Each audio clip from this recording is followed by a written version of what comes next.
Okay, I think things are working now. I have no idea why they weren't before, but everything should be good now.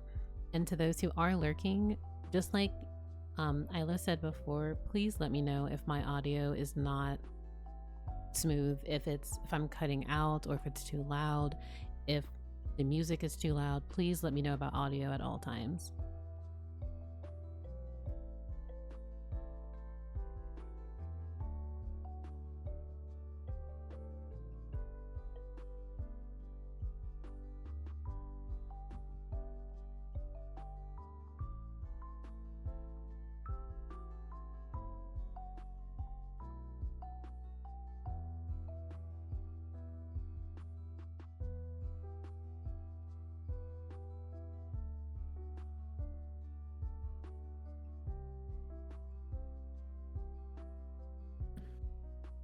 Hello. Reading. Kiryu, did you see I sent you another invite. I did, and I have yet to actually read it from Twitch. Do you want to try? I will try. But doing it? Yes, I'm not sure why. Failed to connect a stream together. Wait, let me try this again. Okay, wait. Did you receive it this time? I received it. Oh, wait, hold on. Oh my goodness.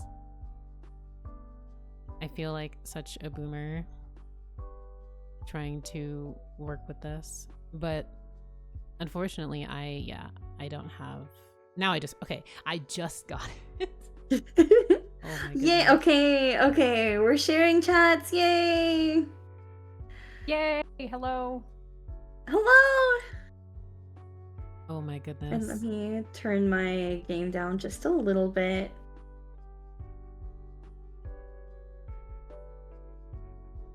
Okay. Our gang is back. We're so back, baby. We are so back. Okay, I turned Kiryu down a little bit. Atlas, thank you for that. Thank you. And this is for everyone. Please let all of us know, or at least Leah and I know, about audio levels so that everything can be good. But hello, lore folk. Hello everyone! I'm so excited to be here with Kiryu and Ruse. I guess I'll introduce myself first. I feel like I always go last, so I'll go first. My name is Leah. I am a lore creator. I'm also a musician. I have written 2 songs for Hoya Fair, actually for Star Rail Hoya Fair, and I'm very, very obsessed with Lagus Honkai Star Rail right now, but also venting Enjou, so I hope to discuss the latter today with everyone. I suppose I will go next. Hello everyone. My name is Kiryu, or Kiryuko, across Twitter, here, YouTube, etc.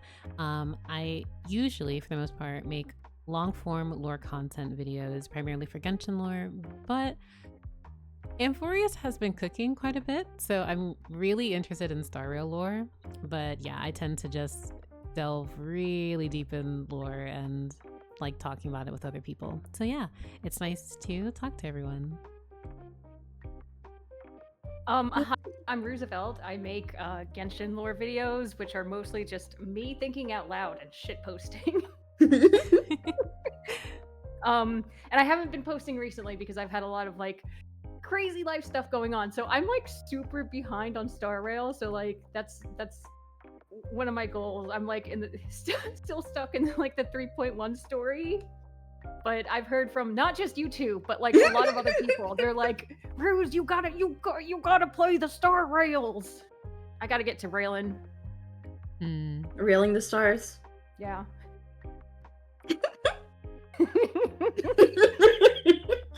We are giggling in such a chaotic manner, but we cannot devolve into a Star Rail lore discussion at this moment in time. Yet. Give us like a week or 2. Yeah. So would we like to discuss elements of the Sunsprite Summer event story first, or do we want to jump right into talking about the World Quest? I think we can talk about the Venti Bennett event first, because I think some of what we learned in that event actually leads into speculations about what's to come Right, I agree. in reference to like the Mare Jivari. So I think we can start with that first. Of course. Oh, there's also the Archon quest. Oh This yeah. is- to start with. I will be completely honest. After I did the event, very quickly after did the world quest. I didn't initially think too much of it because I didn't know it was going to be as in your face. Like, I don't know. It was just anyway. So after I did the Archon quest, I was like, okay, that's cute. Anyway, this world quest, this world quest just took over my mind.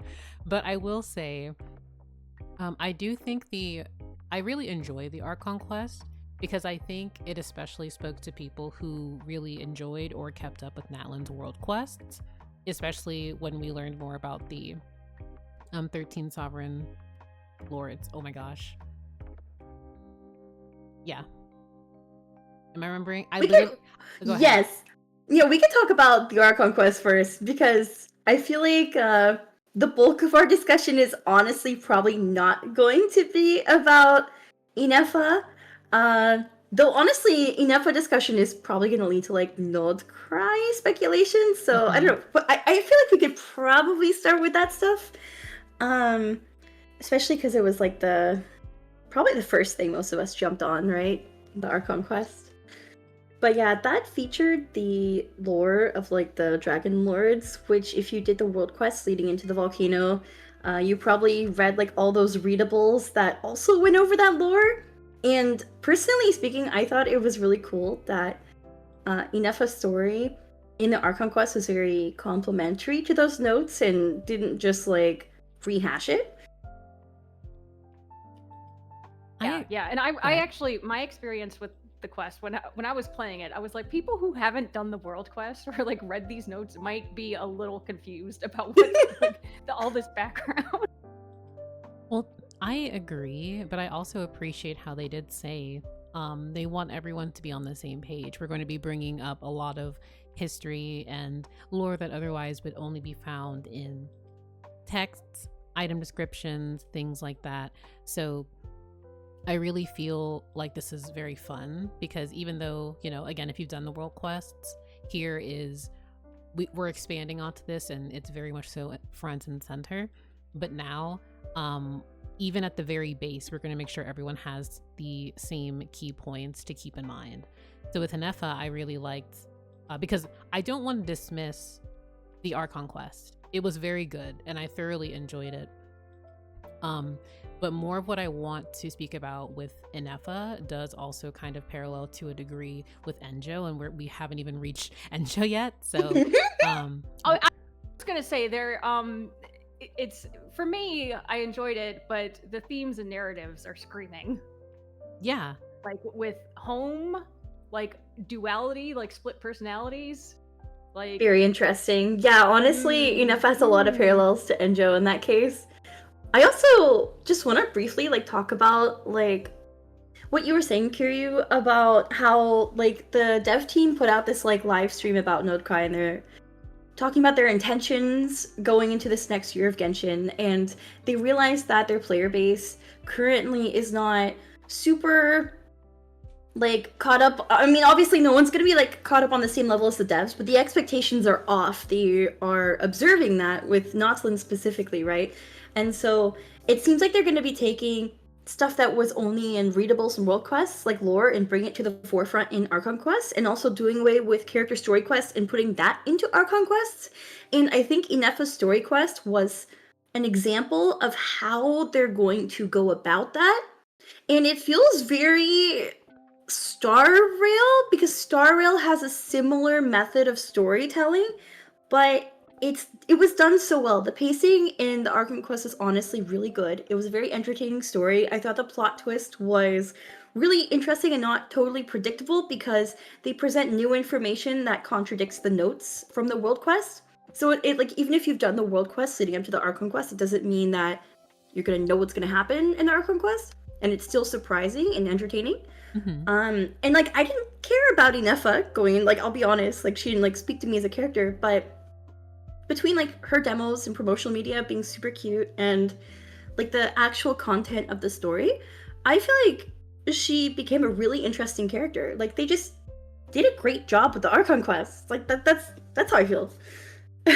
No, I completely agree with a lot and share a lot of your sentiment there, because I think one of the things that I can only speak personally, but in the past when they would give us like an Archon quest and then the character story quest, and sometimes the character story quest felt very lackluster, or I felt like it could have just been like sent as an email.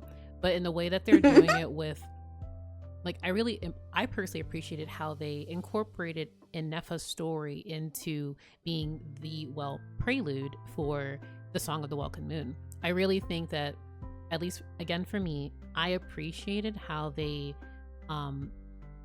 handled a lot of her subject matter, and I feel like it tied very, very nicely together. So I absolutely feel like they're going to incorporate this more, or at least test it a bit more in the future, and I think it can be much more digestible for people. So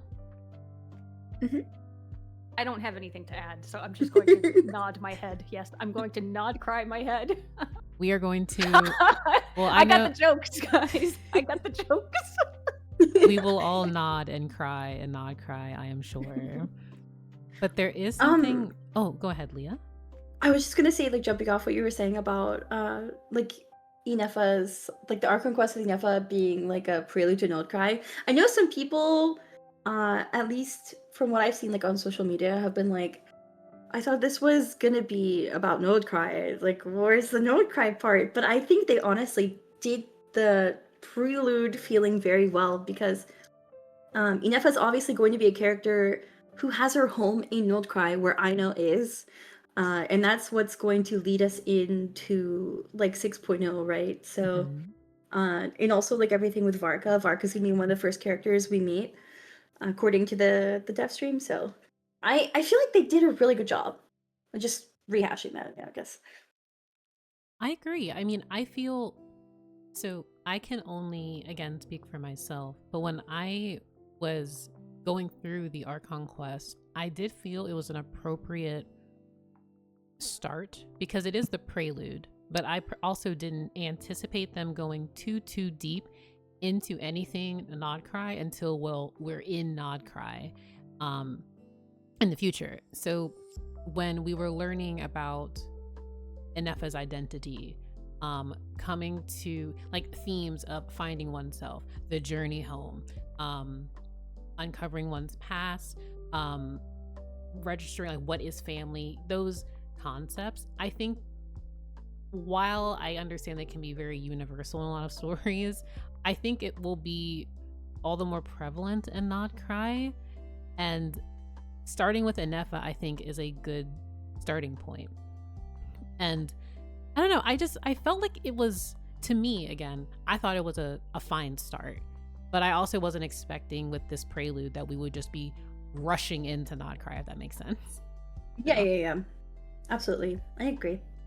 I will say, with the lore that they gave about the Sovereign Lords, I just want to say, like, this isn't even just for like Genshin, like the voice acting through the roof. Like, everyone's doing such a fantastic job with their characters, and it makes me so excited, like, to learn more about characters and have them being brought to life. So sorry, this is something I just really wanted to gush about. I agree. I don't play in English, but obviously like I do hear like a lot of the English like clips both in Star Rail and Genshin, and like honestly I think that the direction has been so good for both these games recently, and like I'm pretty happy in JP. I'm very happy with the direction always in JP, but it's nice to see that people who play both languages are very like happy with like everything. It just feels like the quality of everything being delivered is really high right now. I wish the Enjou quest was voiced, because Real. oh my, like Anna's voice is like just so good. I 100% agree, because these world quests and like multiple world quests have been phenomenal, and the fact that they're not voiced, I feel, is so criminal. It makes me think of like in Final Fantasy 14, there are so many amazing parts of the story that are just not voiced. It's like, why? Please have the voice. It'd be so much more engaging, but also it's definitely worth it. Like Enjou as a character to me should just be voiced, but that's again Enjou. I am not even gonna start talking about him yet because Yeah, I feel like once I start, I'm not gonna stop. Yeah, so honestly, I'm okay with that. Like, this is actually now an Enjou stream. So it's just an Enjou stream. No, we have to continue talking about the Archon quest. Actually, okay, no, yeah, Archon quest. Before we really deviate, I do really want to stress how excited I was when we learned about moon wheels. So obviously with certain characters, archons, oddities, I guess, all have their unique profiles. But when we learned that Inefa's vision, quote unquote, is not a vision, it is a moon wheel. The phrase moon wheel to me, like, I'm like gushing because as we learned as to what it was and like, of course, watched Inefa obtain hers, it just once again reiterated, man, the heavenly principles really just said yoink to everything. So yeah, sorry, I just really wanted to gush about that for a moment because I think it's really, really interesting how certain characters in nod-krai, just like how we have with archons, they clearly have their gnosis, but specific characters in nod-krai have moon wheels as opposed to visions. Yeah. I have nothing to add, but I just agree with what you said entirely. Sorry. I didn't want to speak over anyone before I started, like, no, you're good. I just didn't want to like really go in if anyone had like their own thoughts. So like I have a thought. Oh, okay. So this just clicked in me, and this is just a random thing that I remembered. But speaking of moon wheels, so in Mitternach's waltz, Fischl's bow, so they talk about 2 of the 3 bright moons in the that's stirring up the beasts of the Arion Rod realm. Yep. Arion Rod means silver wheel. There is, I cannot stress enough, and you also have enabled this, Rue. People sleep on Fischl and her lore way too much. Rue. Because so much of her, like, oh, she's just this Chunibyo, like, don't take her seriously, ha ha ha. And then, like, there are so many instances where it's like, okay, Fischl this lore is like peak. Like, this is, yeah, because I'm reading it right here from her weapon. Oh, did we get rated? Oh my goodness. We did get rated. Wait, did my we? God. Arnold rated us. Oh my god. I didn't want to interrupt you. Arnold! Oh my goodness. Oh my goodness. I literally, I was just going on about movement. Hi everyone. Oh my gosh. Hello everyone. Hello. Welcome in, guys. Welcome in. Do you want to redo introductions? Yes. Yeah. We will need to redo introductions. Would you like to go first, Leah? Or no, you go. You got rated. Go. Okay. Well, one, thank you for the raid. I just finished the Enjou world quest. Arnold, I hope you had a lot of fun because it's going to be a topic we're probably going to be talking about for a while. But hello everyone. My name is Kiryu. I go by Kiryuko across social media, YouTube, TikTok, etc. I'm a primarily Genshin lore content creator who focuses on long form content.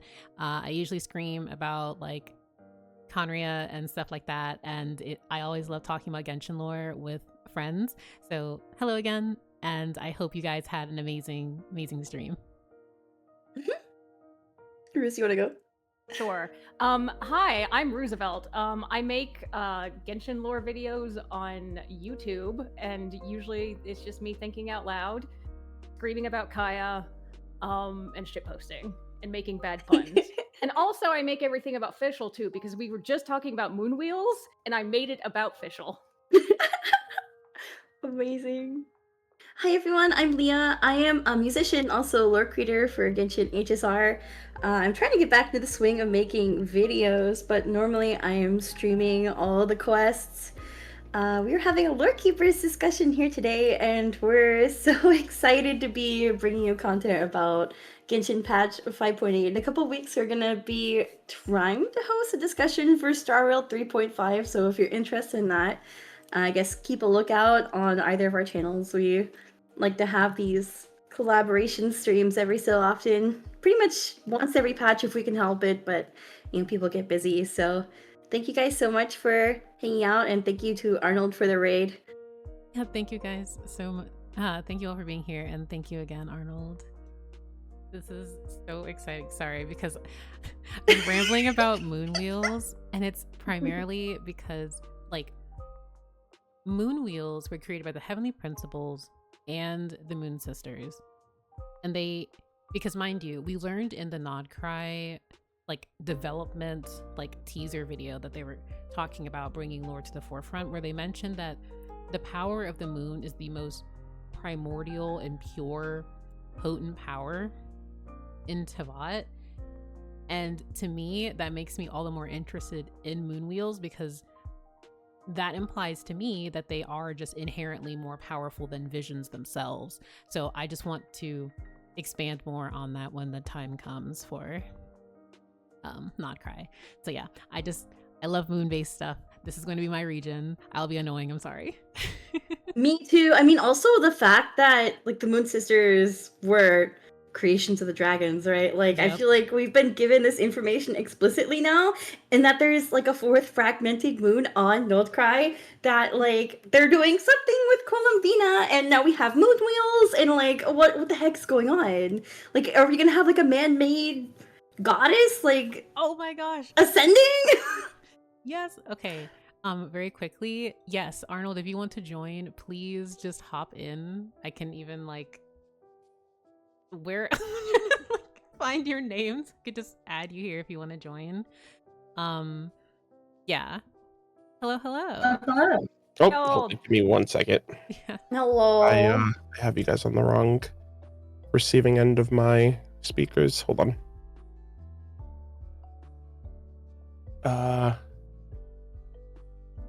Yeah, it's been a while since I did this. I'm like, wait, how do I do this again? Hold on. Oh yeah, you're fine. No rush. Take your time. Take your time. All right, there we go. There we go. Do you want to Yeah, join the stream together? Wait. So, I ended stream. I'm just gonna.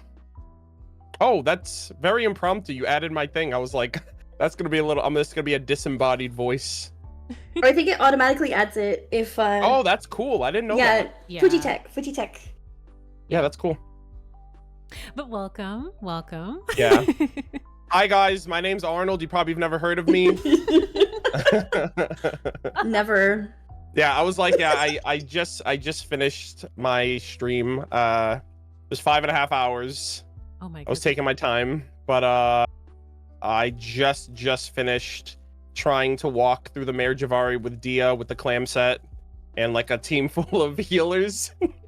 I was like, I'm gonna be like Enjou. I'm gonna walk through the Mare Jivari. Oh my goodness. So I was just wrapping up the quest, and it was so good. It was. Honestly, do we want to talk about it now, or? I think everyone's itching to talk about it. Yeah, So the only- we're begging. The only thing I haven't done yet, I'm doing it tomorrow, but I haven't read Neffa's lore or her signature weapon, so I don't know anything more than what they talked about in the Archon quest about like the moon wheels and stuff. So that's the only thing I'm not gonna touch on. We just wrapped up discussion about the Archon quest. I think we were going to talk about the Bennett Venti event, but honestly, like, if you just got off the world quest, I think everyone here is itching to talk about it, so. Yeah. Yep. Okay. So, literally, where to even begin? And just a time anomaly.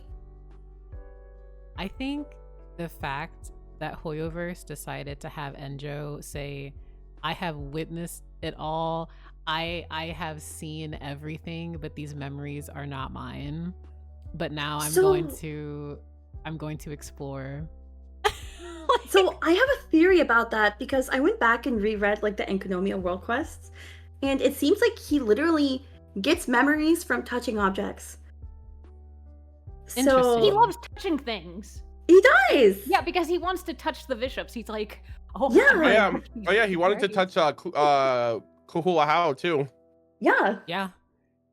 Hold on. I actually need to find he has a very specific line that I felt was very, like, it caught me off guard, not in a, like, this is bad, like, oh, Enjou, like, they're really setting this man up, like, in a good way. So excuse me as I try to find exactly what he said, which where I'm like, oh, so he's a record keeper, like, of sorts. He's the lore master. Memo keeper from HSR. We cannot go down this path. I just did 3.5. We cannot go down this path. Okay, so so I think I have it now. Okay, yeah. So after you defeat the Bakunawa, he says, oh my god, he literally says way too much. Oh, he needs to talk more. I mean, he does. Does he talk but- more with a Come voice? back, Enjou. Actually, I'll have you guys, if you have more to say, because I want to find a very specific passage that he mentions, and I don't want to, like, hold the floor. I have a crack theory. I don't know how crack it is, but I guess I Make can. her- Hit me. I'll I hit need you my guys. hit. Okay. So, I think so. In one of Enjou's notes that like we read in the world quest that we uncovered with Sidlali, he was basically saying how the true Mare Jivari is like a time anomaly, right? And which is true. Like Venti wiped it off the timeline. I have a theory that because he gave us the lava walker flower, right? Yes. What if, because there was an explosion in the Mare Jivari, and I'm assuming that had to do with like the Night Kingdom expanding in the Bakunawa's like belly, and like the Lord of the Night's power might have interacted with the like abyssal power from the Bakunawa, and maybe like created like Enjou as an avatar. It's such a crack theory, but I actually wonder if he's like related to the Bakunawa somehow. And he's like a time anomaly, similar to how the Bakunawa has become a time anomaly. Because he seems to know something about the true Mare Jivari. It is a total crack theory. I personally don't, like, I'm not disagreeing with that.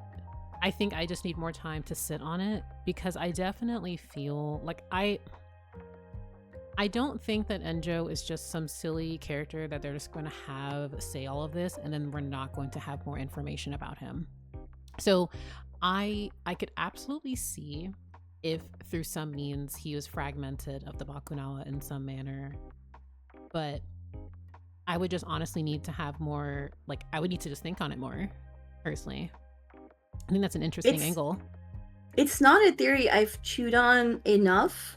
I was in the process of chewing on it, and then I played Star Rail 3.5, and my brain's all over the place. So, but like, if the true Mare Jivari is a time anomaly, I think the Lava Walker who perished in the true Mare Jivari most likely could also be a time anomaly. That's kind of like where I'm going with that theory, and I don't know if he would be related to the Bakunawa directly, but like, it's interesting that he's part of the Abyss Order when the Abyss Order does not seem to be like aligning with like his true goals. He's kind of just using it as an excuse to like learn about the world, and he doesn't remember anything about his origins.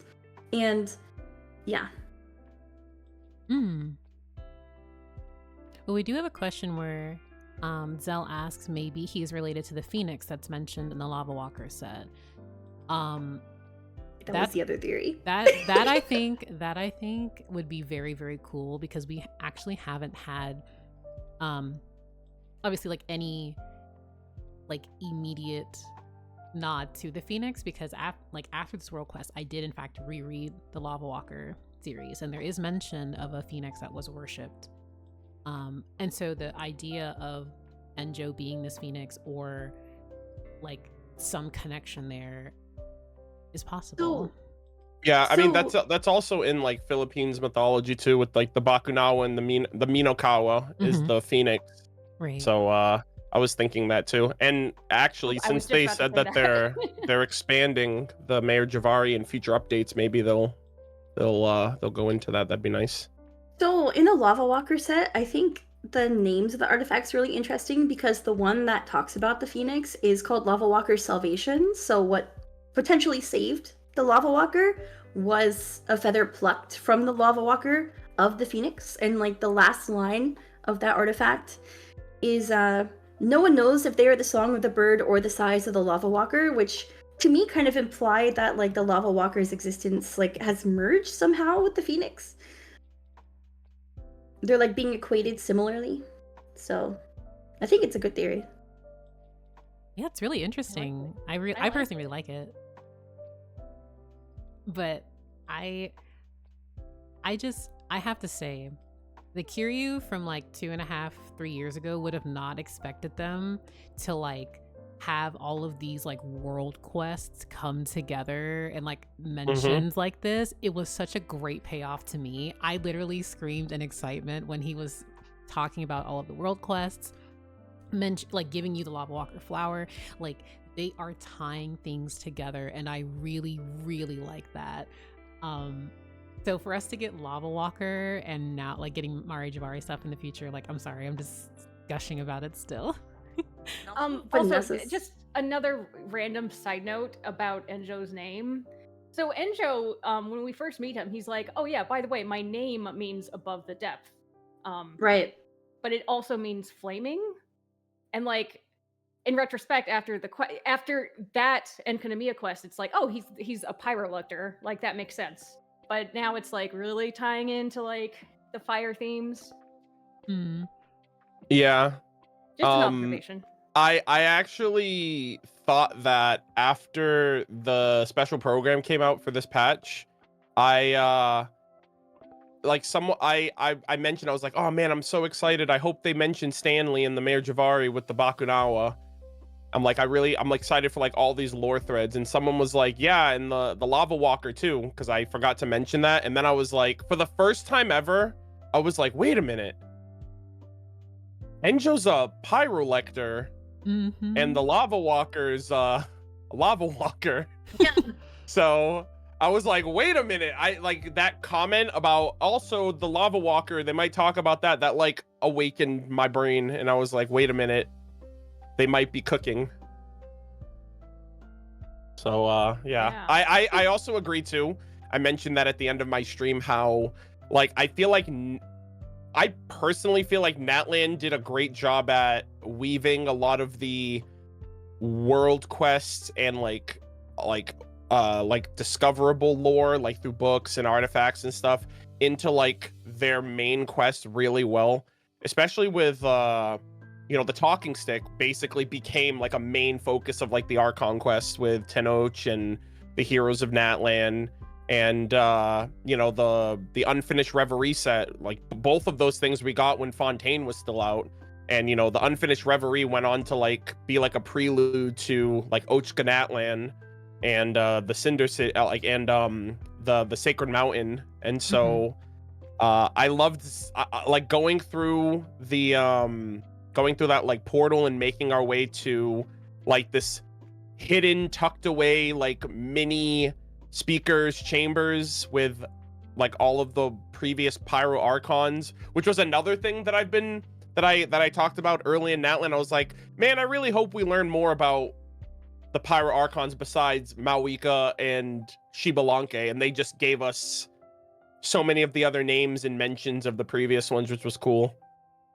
So I just think they did a really cool job, because this feels like a really nice like finale to Natlan, in my opinion, like when it comes to the lore that they've presented. I agree. Leah, I think agree. you wanted to mention something.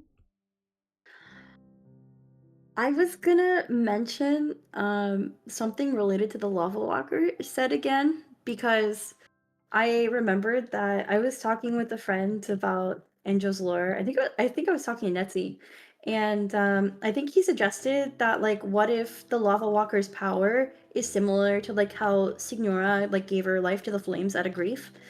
Um, and I reread the Lava Walker set with that in mind, and Lava Walker's Torment talks about how the eternal scorch is what the Lava Walker couldn't bear. He did not fear the scorching flames of the Mare Jivari, he could not quench the torturing flames of time. The anguish of being left alone without the disciples and family he held so dear burned away at his soul more than any flame could ever scorch his flesh. So I actually wonder if like the way that Enjou became like a pyrolector, like if he actually is the lava walker and doesn't just like have the memories of the lava walker, if it's from like the grief of like being alone for so long. Because if he was in the Mare Jivari when it got like blown off the timeline by Venti, like how long, like what happened to him, you know? Like how long was he there? How long was he enduring all that? Yeah, and like how do you get back too? Mm-hmm. And I also want to mention, and I just want to give a shout out to all of everyone who read the webtoon, and we got mention of Murata. Yeah. I Yes! was so vindicated. Same. Learning about that, like we got like information on that. Like years ago, I would have never thought we would reach this point. So the fact that we had not only an update but further like expansion on like what happened was like, it's worth it. It was so worth it. Everyone who was like, oh, it was retcon have been real quiet, and I am so happy that I was honestly one of those Same. people that thought that they had like some element of retcon with Vanessa's lore, because it felt like they gave it a shout out and then didn't do anything with it, when it was like one of the only pieces of information on Notlin we had for several years, because they didn't set up a lot of expectations going into Notlin, other than like what happened in the webtoon and a few like other minor things. So like the fact that we're getting it like after the main story, it's very vindicating, but also like up until now I was very confused. Like I was like, where is Vanessa's like any mention of it other than like this like one readable, like where is she? And it turns out it, you know, like her clan dates back to like the Mare Jivari, which is like probably gonna be one of the most hype expansions in all of Genshin. So I'm very happy. This quest was so, I'm sorry. I don't want to keep just repeating that over and over again, but this No, was, you can. It's music to my ears. it was such a fun like quest. And so what I really like about this patch is that they were very, very direct about the involvement of Istaroth in the lore. Like they're being like, hey, the end of the Summer Spray event, like the phrase the Mare Jivari was blown off the timeline is an entire phrase within itself. Weakest Archon, by the way. Also how like Enjou's story going through time, like in the sense of witnessing, having memories of so many ancient civilizations. The fact that the Mare Jivari itself is corrupted, like its time is it's corrupted, and it is embedded in time.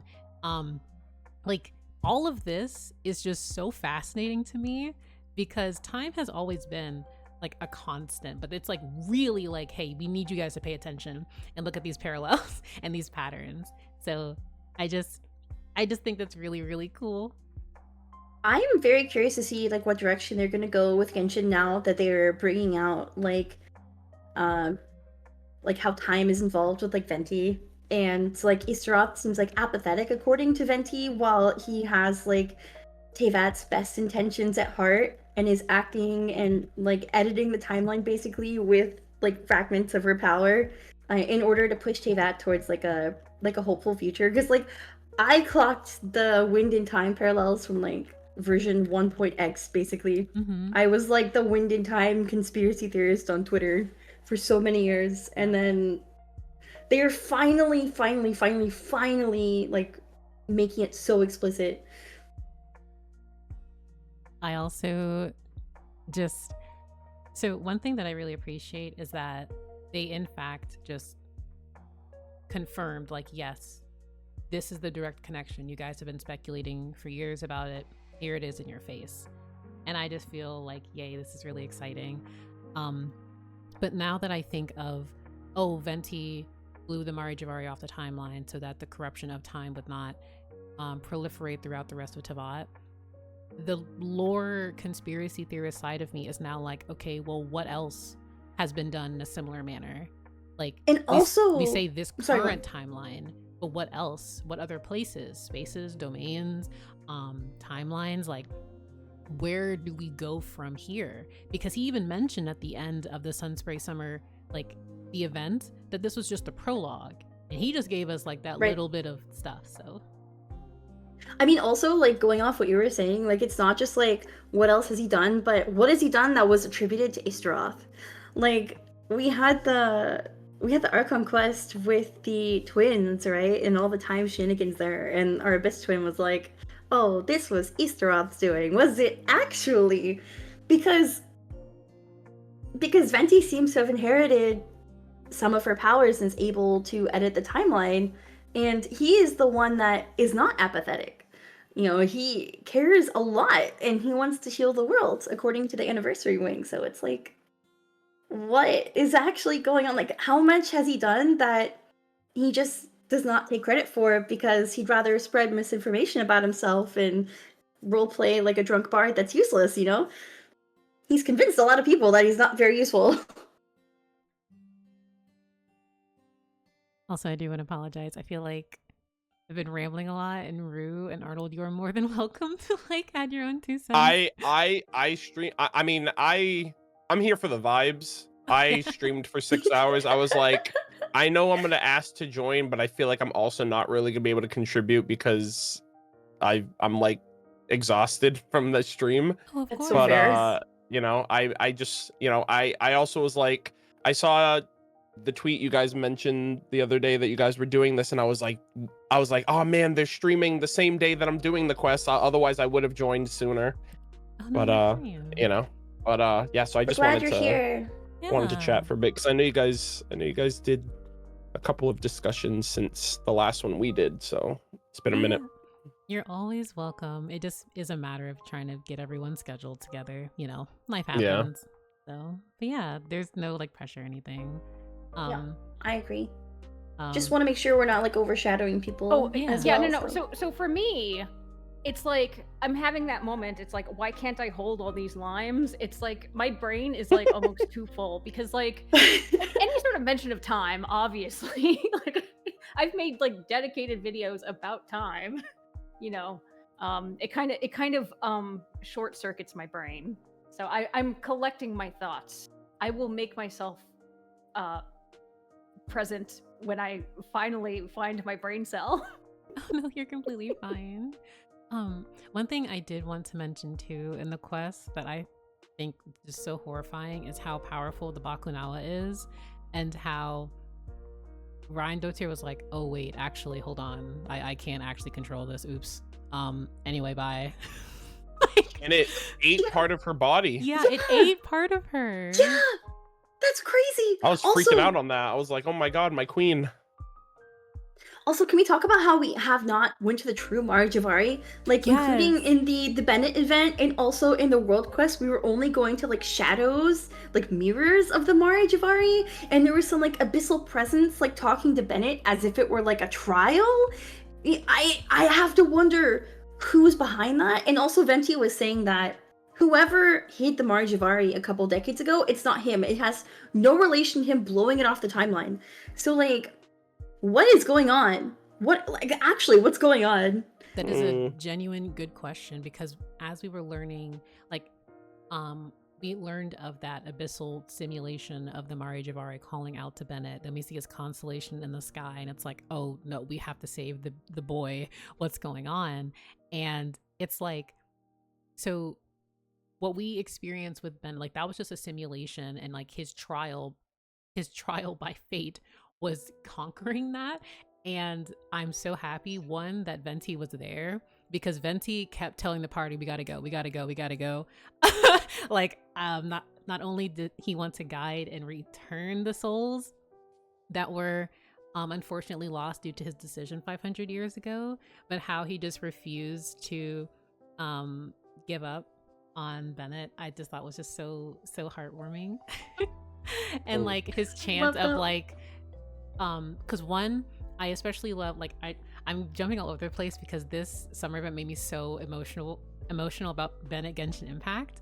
But the fact that from the very beginning, when they purchased and like got their souvenirs, those served as sources of light for Bennett to return to them, and Venti calling out to Bennett's soul and like bringing him back, like, and shout out Malika too. We can't ignore the fact that they were able to, like, sorry, I'm like tripping over my words because that was just so cool. Like, I can't get over that. No, so much. Like, that was so emotional.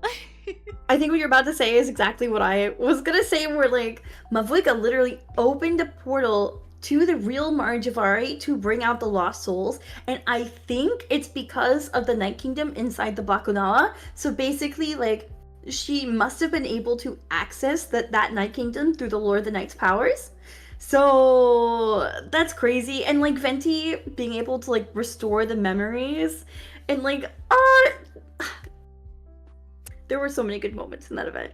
There were so many good moments and so many like curious, like lore breaking moments, you know? Yeah.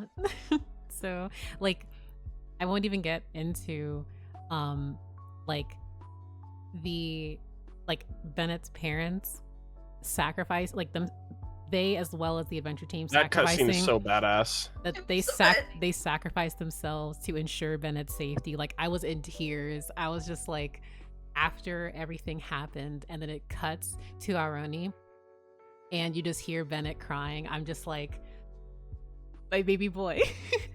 Like, I love that he has his father's eyes and his mother's hair, and like he just looks just like them. Like, this is Bennett gushing stream. I know. That like reminds me of it's so cool too because he's friends with Razor, and Razor also has his mom's hair. Yeah. And I assume his father's eyes. Like, I just, But yeah, I love that. like, they were adventurers. Because hairstyles are inherited. As we know. It's all about Oh Kaya, my guys. gosh. It's I honestly all about approve. Kaya. That's so For clever. context, that's something Kaya says. It's just the fact that like both of his parents are from Adventure Team, and Bennett now, like, Bennett, like, no longer only member of his adventure team. You have the Traveler, Chaska, Mualani, Paimon. I'm including Venti in that. Like, it's just it's so cute, and I honestly feel like this event made me so emotional, and I'm happy that they like executed it in such a way. So Can we talk about too how like his parents are basically being given like new lives, so to speak? At least it feels like, yeah, it's really heartwarming. Like, I just love that detail of once the reveal, it's like, oh, his parents were here the entire time throughout all of his challenges on this journey, and they were just here. They were specifically driven by instinct.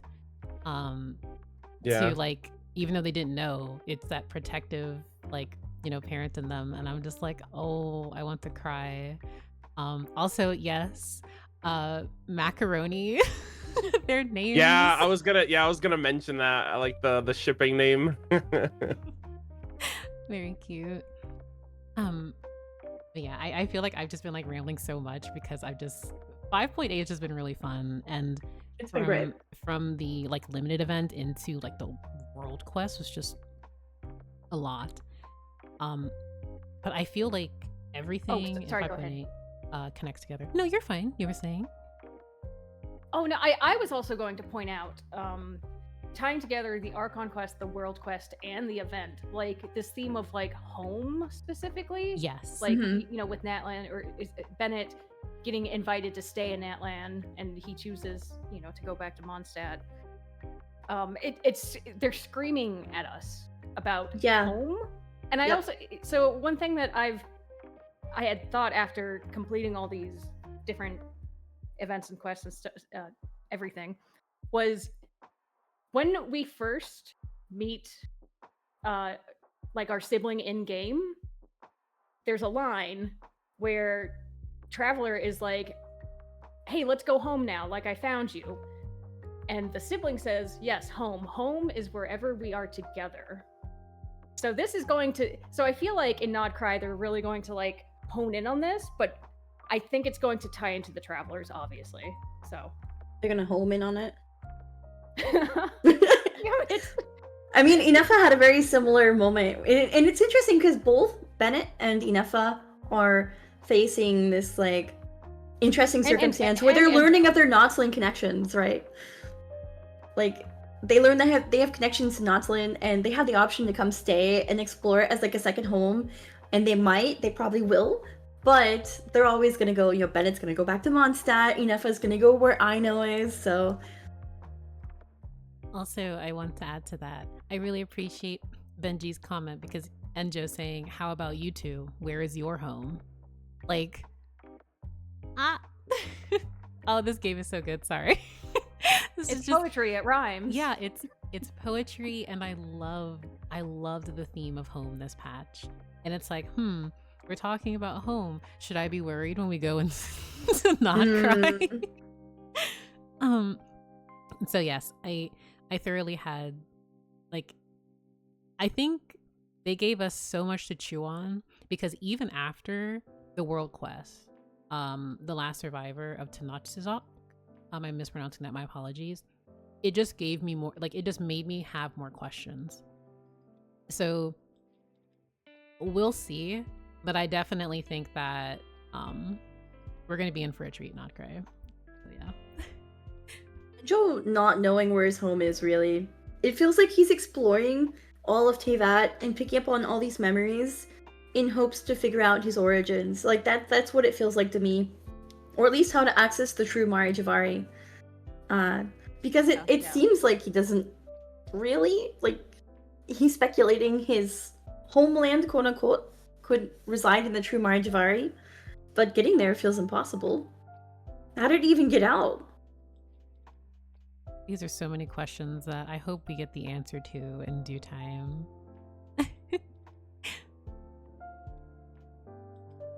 Also, okay, going back to Bennett, is he now not going to be unlucky when he leaves Notlin because the source of his unluckiness was probably related to the fact that he didn't have like the blessing of the wild when he left? So I want to say, go ahead, Arnold.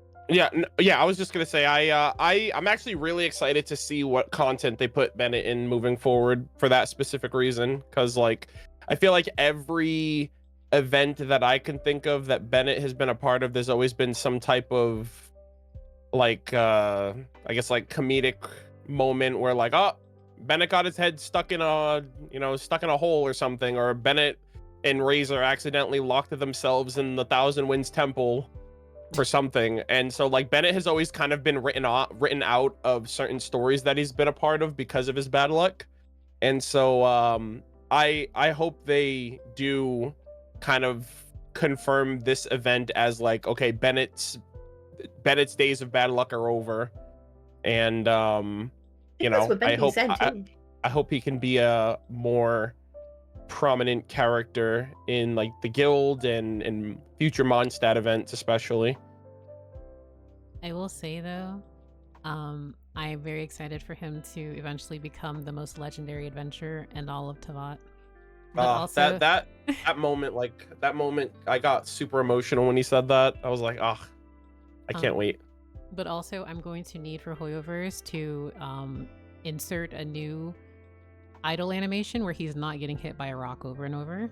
His bad luck has been resolved. He can no longer get hit by rocks. I was just thinking about that because like I brought out Bennett and was just like looking at his like story and like character again after playing that quest, and it's like, why do you still have this idol? Like, you shouldn't be unlucky anymore. Yeah, I wish they updated his idol with the new outfit too.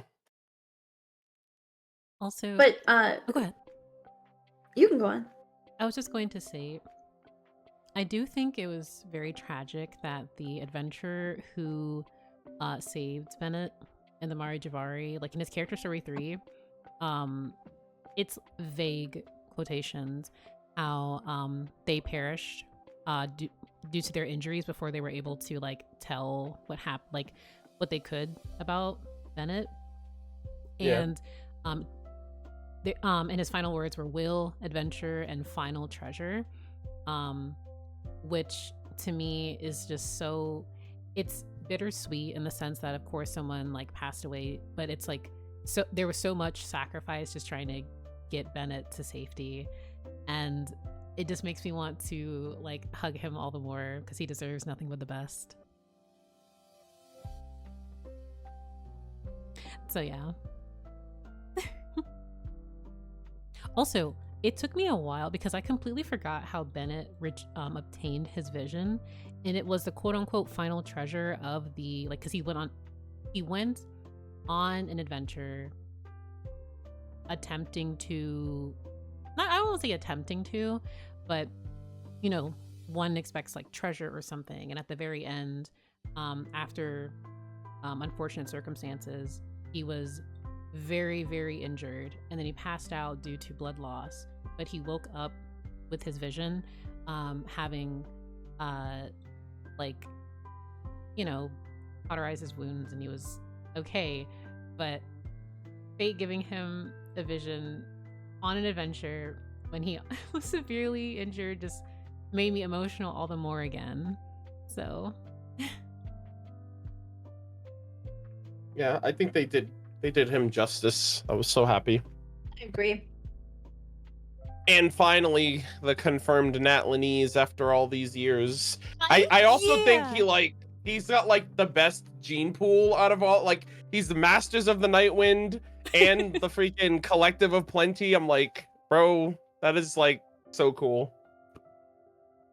Also, Bennett, your holiday skin is never coming off. I'm sorry. It's never going to be unequipped. It's so good. Yeah.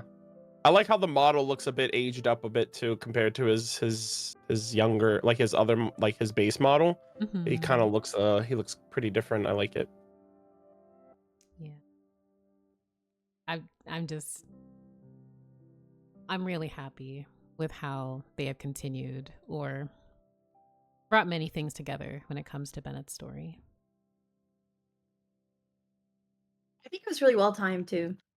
Mm-hmm. And I'm glad that the event's gonna be permanent. They said that after Yeah. this patch it's gonna be permanent, which like it better be permanent. Hello. Absolutely. Could you Yeah, imagine that being limited? I mean, before they said that, I was like rattling in my brain because I was like, we're getting a new area, but it's the Mare Jivari, but they never, summer events always go away, like summer areas. So I'm like, is the Mare Jivari gonna be limited or permanent? And I was just like, it's just never happened before, so I didn't realize that I guess they timed it ever so slightly to where, you know, their last expansion would also be a permanent one. So it worked out. And I love it too. There's like always like a permanent sense of like a summer vacation spot in Tevat now with the holiday resort, which is cool. True, because like we don't really have like a permanent Golden Apple Archipelago or anything like that. It's really cool that we can just go here anytime. It's like all vibrant and pretty. I really love the map design for this area too. It's honestly beautiful to me. Yeah, they also power crept every character and every Saurian with the Asha. Absolutely. He's shaking his little booty. I love playing with the Asha. The Asha, so I wish I could just always be an Asha. I absolutely love how if you ever feel like being the fastest Natlan character while twerking, you can just be an Asha. And like, there you go. It's so funny. Yeah. But I do like I honestly, like, at this point, I just have to ask, how much more are we about to get? Because we got a considerable amount this patch, and it was really fun. But of course, they leave us, you know, like, here's some teases here and there. So, like, I'm still thinking about how Venti blew an entire region off Tevat's current timeline. So I'm excited for nod-krai. Is that Yeah, actually I what he kind did of with? think. Go Sorry. on. No, you can go on. You can go on. Yeah, I was gonna say, when you were like, "Oh, I wonder how much we're gonna get." I think it's kind of. I always try to compare year over year, like from, like for this year, for example, 5.0 to 5.8, like the scope of the games, like the scope of the lore that we've gotten, like the things we didn't know at before 5.0 to the things we now know before 6.0 is massive. Like I think the last time we really got like a huge gap like this has been like Sumeru, like 3.0 to 3.8 was the last time we learned like a dearth of information about Tevat and like Descenders and Conria and the Abyss and all of that. And then this year, like I feel like this year was like the year of the dragons, especially with all the dragon lore that we learned about in, the Little One World Quest and the Sacred Mountain and Ochganatlan. And then they're also directly involving the shades now in like the trailers and the animated shorts and all of that. So I think this year was like a huge step forward for the game in terms of like the lore that they've been cooking for years, a lot of the callbacks and the payoffs, but just in general, like a lot of stuff that I didn't know we'd learn as much as we did this year. And That's what they said they're gonna be doing too, right? Like all these loose threads, they want to tie them together, starting with nod-krai, and I guess they're experimenting at the end of like Notlin, version 5.x, how they want to do it going into 6.0. yeah, like it was cool too, because like for anybody out there, like if someone, like for example, just brushed through the 5.5 Sacred Mountain quest line, I think I went through the whole quest, I read everything, like it took me a while, but like I played through the Inefa Archon quest, and I was like, that's actually like a really cool summary of a lot of that lore that they touched on with the dragon lords and the sacred city and all of that. And I'm like, I feel like that Archon quest as a prelude was like a really cool way of just seeing what they could potentially do with discoverable lore. Because like I don't mind, like I know that there have been some talks about like how the lore's how the lore's presented in the main Archon quest versus like lore that you find and all of that stuff. I actually don't mind Hoyo telling or like expressing the lore to the audience in like a main quest format. I just like them giving that lore preemptively, like that you can discover it before the game tells you. I do like the discovery factor of like finding a secret or learning about something before it becomes relevant to the game.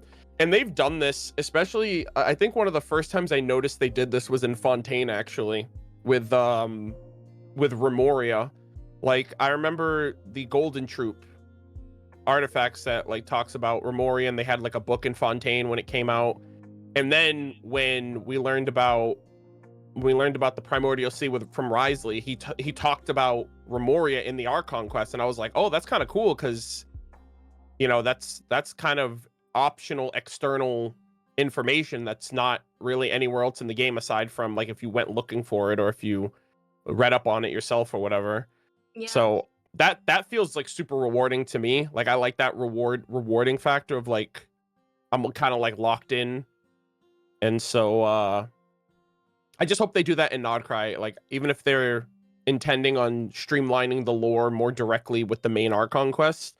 I just like the idea of like giving some breathing room for people to like explore and find books and read artifacts and put that stuff together, if that's something that they like doing, if they're going to reveal it anyway.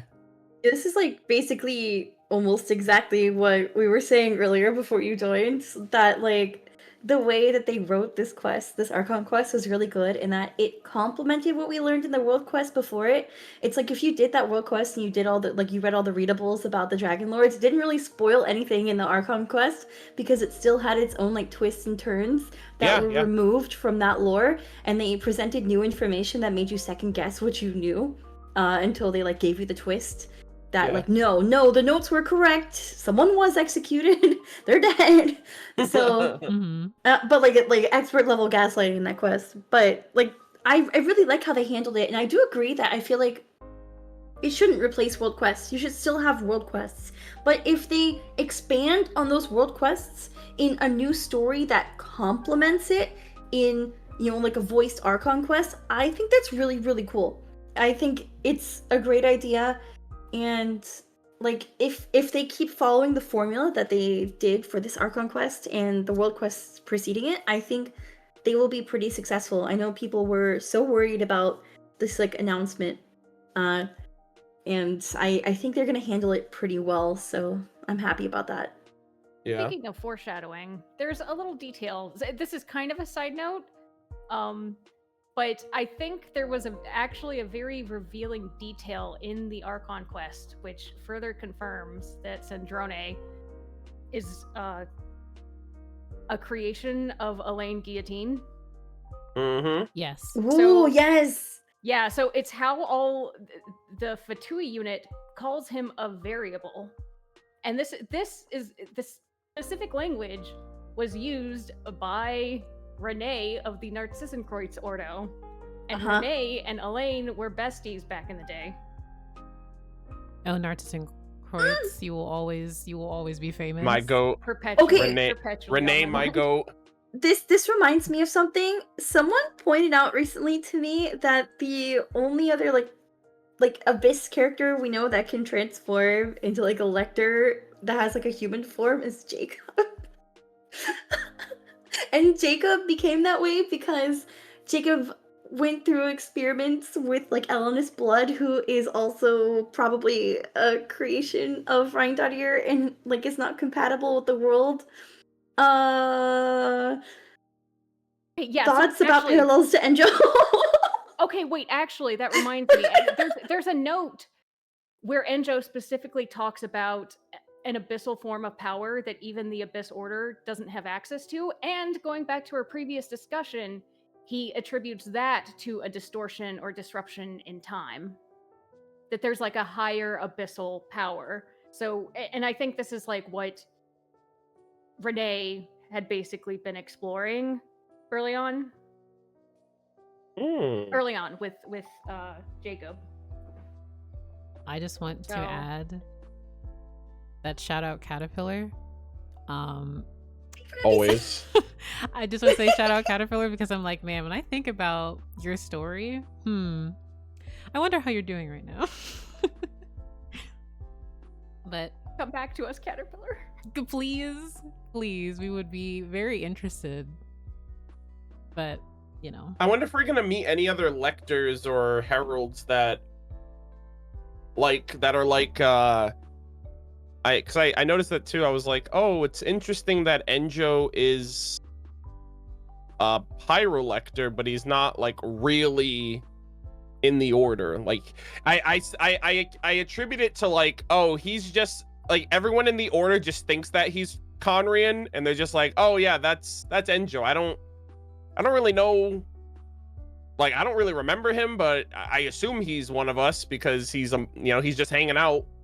I kind of attribute it to like he's like a distant cousin and no one asks questions and he's just there. But like it also feels like he just mingles in the order, but I don't know if he's originally of the order because he's not Conrian.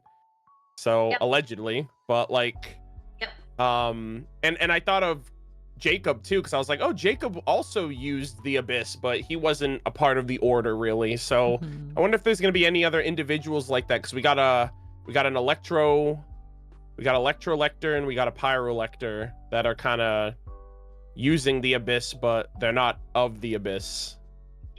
Jacob got his abyssal powers from the consumption of Elenis blood, right?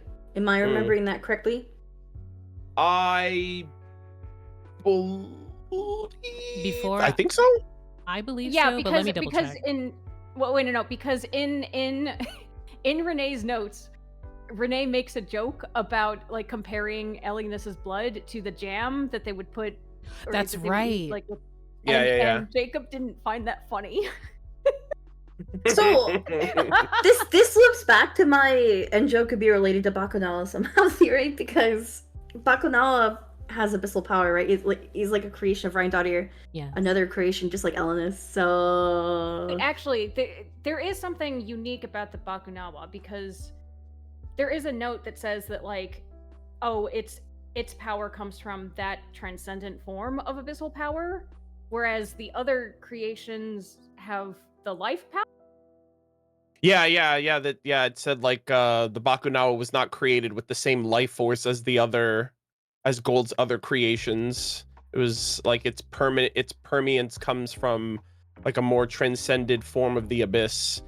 So I assumed that may have had something to do with like her transcending, like maybe she created her. I don't know, like, so I also am curious, like, because Albedo said he was created after Conria's destruction. yeah.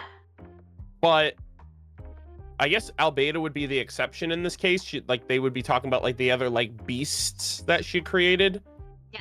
Because she didn't become the Shade of Life until after Albedo stayed in Mons, right? Like they found Recently, the heart right? of Nibir. They found the heart of Nibirius, and then she sent Albedo to find Alice, and then I assume she devoured it. So in paralogism, it happened recently, I think. Like Albedo like announced it as like news. So I think it happened fairly recently, and it was what helped stabilize Ryan Dottir, because I guess she still had some like madness in her from all the abyssal power. Because Yeah. like the five sinners actually used the abyss twin as like a vessel to channel abyssal power into and Yeah. take it. It's kind of crazy, but I think the way I think Ryan Dottir's like creations works is that I think she's summoning souls from like the void realm basically, and giving them like physical bodies in Tevat.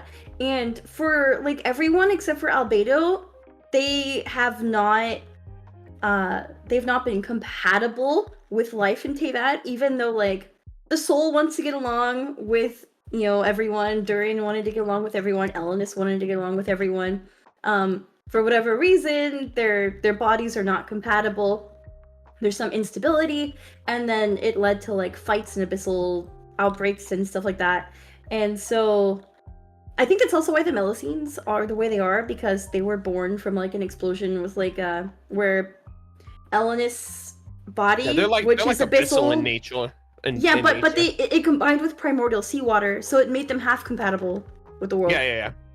Which is why they see the world in such a unique way, but they're still like technically compatible.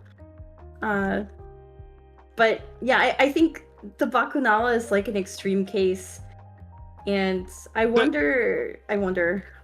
Yeah, the thing I'm confused about though is that, oh yeah, so yeah, Kiryu's on the page. I'm looking at your stream right now. It says, however, unlike Gold's other creations, its immortality does not stem from the power of life. But like, are any of her creations stemmed from the power of life if she became the Shade of Life recently? Like I'm unless she's like still making like, unless the Rift Hounds are like a recent thing she created. But the Rift Hounds would have been 500 years ago, because Renee had actually named them Rift Hounds. Yeah, that's true.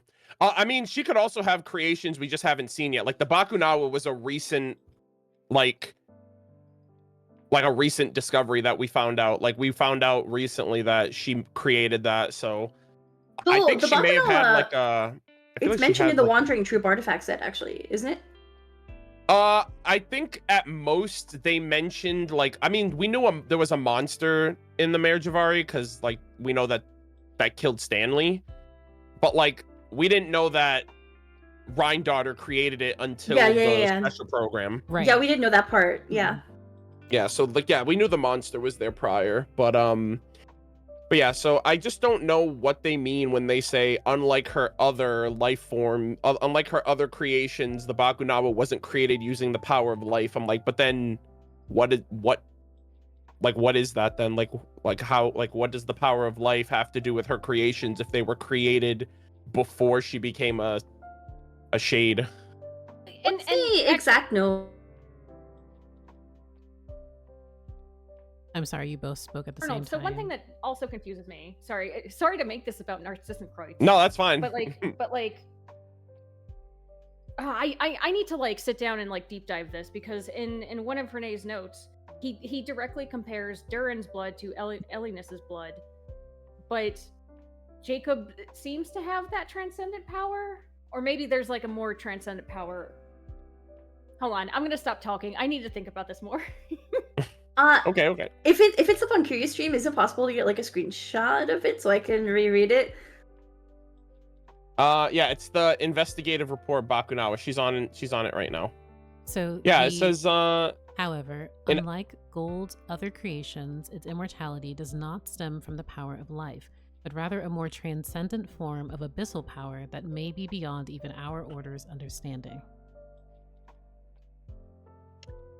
Could I still get a screenshot, please? Sending a screenshot. Yeah.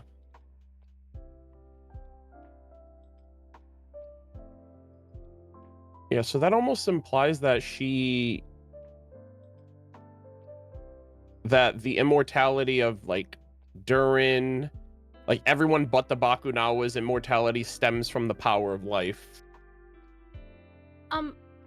Sorry, I have another like sort of related thing to ask about.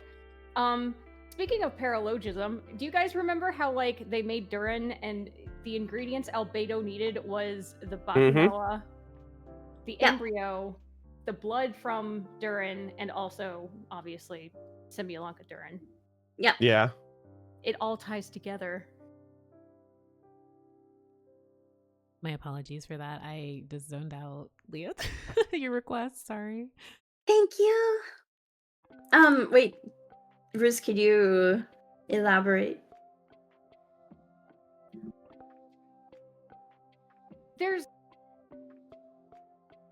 Okay, so first of all, I guess paralogism did imply, like, early on that, like, there's something different about the Bakunawa from Durin.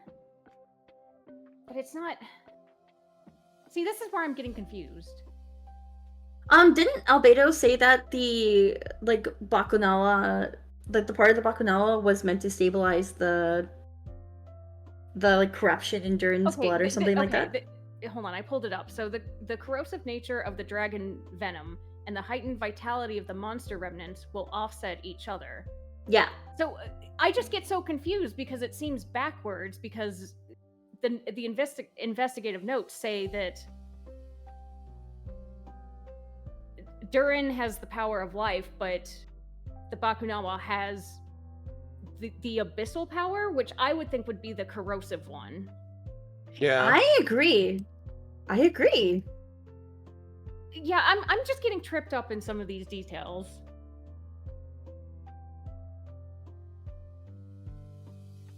I mean, okay. It could be possible that the power of quote-unquote life was used to create, like, the vessel for all these souls, right?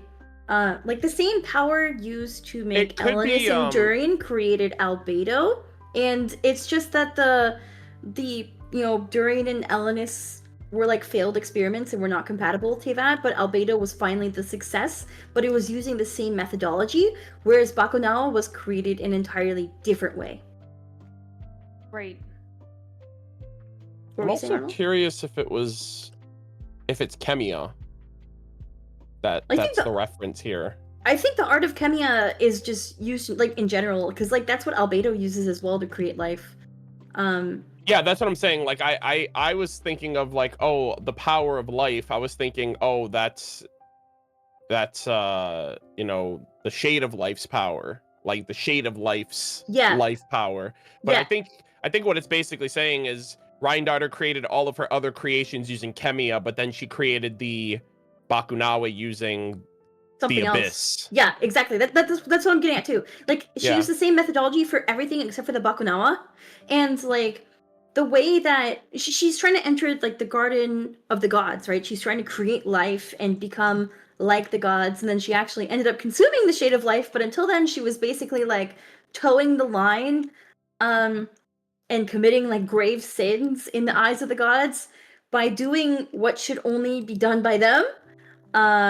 So I think it is drawing on similar power. Like it's alchemy, right? It's alchemy, which is at the heart of like Genshin's world building across all regions. Like every region has its own form of alchemy, and it's just Reindadir that was using alchemy to create life as well.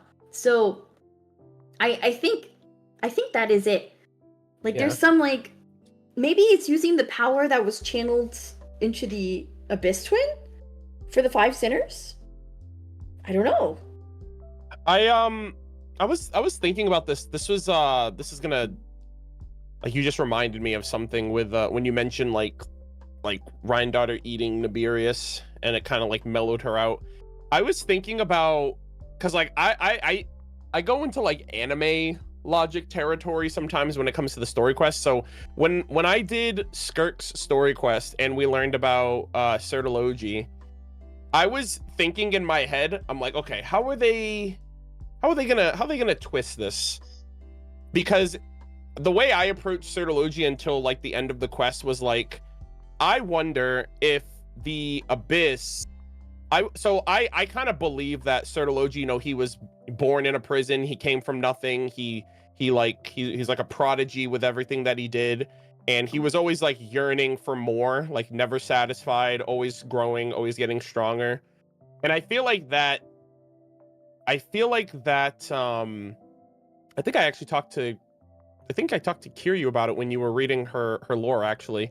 But I feel like those tendencies were always in him naturally, but after becoming a sinner, the abyssal influence and that abyssal transcendence exacerbated it, and it turned him into like this unstoppable, like voracious, like power hungry individual that like just can't be stopped, and he can't stop himself. And so I wonder if he's like deep down inside, you know, he's like, oh Skirk, I want to just fight you so that way I can use all of my strength and destroy you. But I wonder if deep down he's doing it as like I can't stop myself from getting stronger and I need someone to stop me. And so he's masking it as, I'm gonna fight you because that's what I want. But in reality, he realizes that he needs to be stopped because he's unstoppable.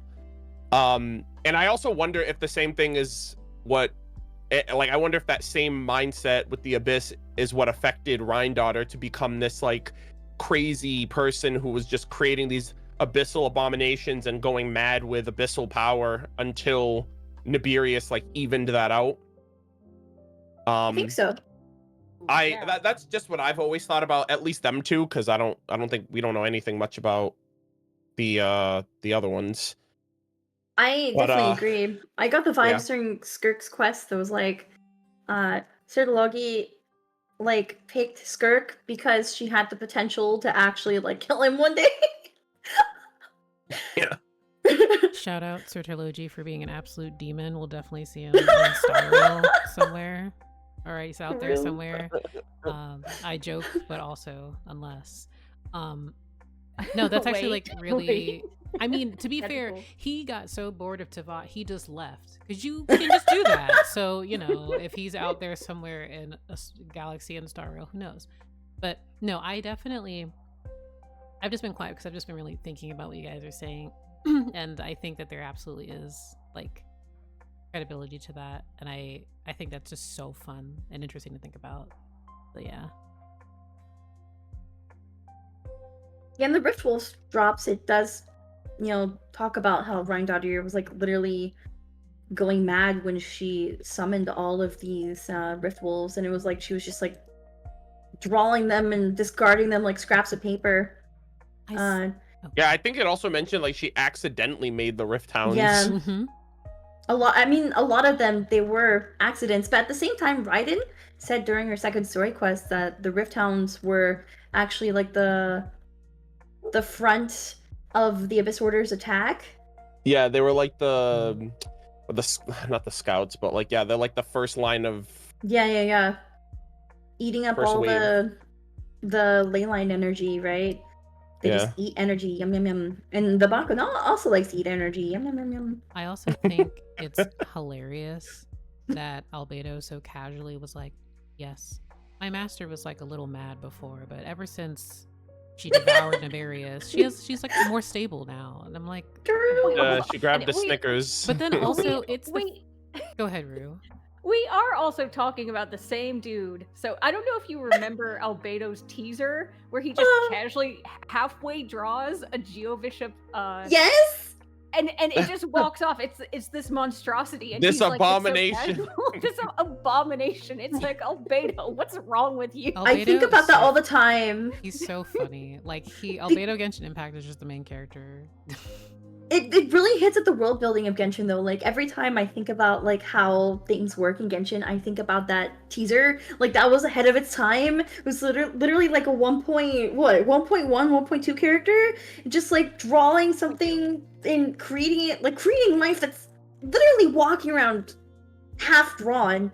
And it just always brings me back to how everything in Teyvat is like the product of like someone's really strong imagination bringing it to life. And like it really depends on the power of your imagination to see like your influence over the world. So Free cool. free game, by the way. I was also thinking about like, first off, how did Alice? I mean, maybe it's because it's Alice, but I thought it was incredibly impressive. Like now that we've actually been to the Mare Jivari, we fought the Bakunawa, we know how it functions and that it's immortal, it can't be destroyed. The fact that like Albedo managed to get Alice to get like a piece of it, and the fact that she managed to get there in a different way than we did is it's so interesting, because I was like, man, we had to like figure out how to get through here, and it wasn't exactly, the door wasn't exactly open for us. But then here's Alice, she's like, hey, two snaps of the finger and she's got what Albedo wants.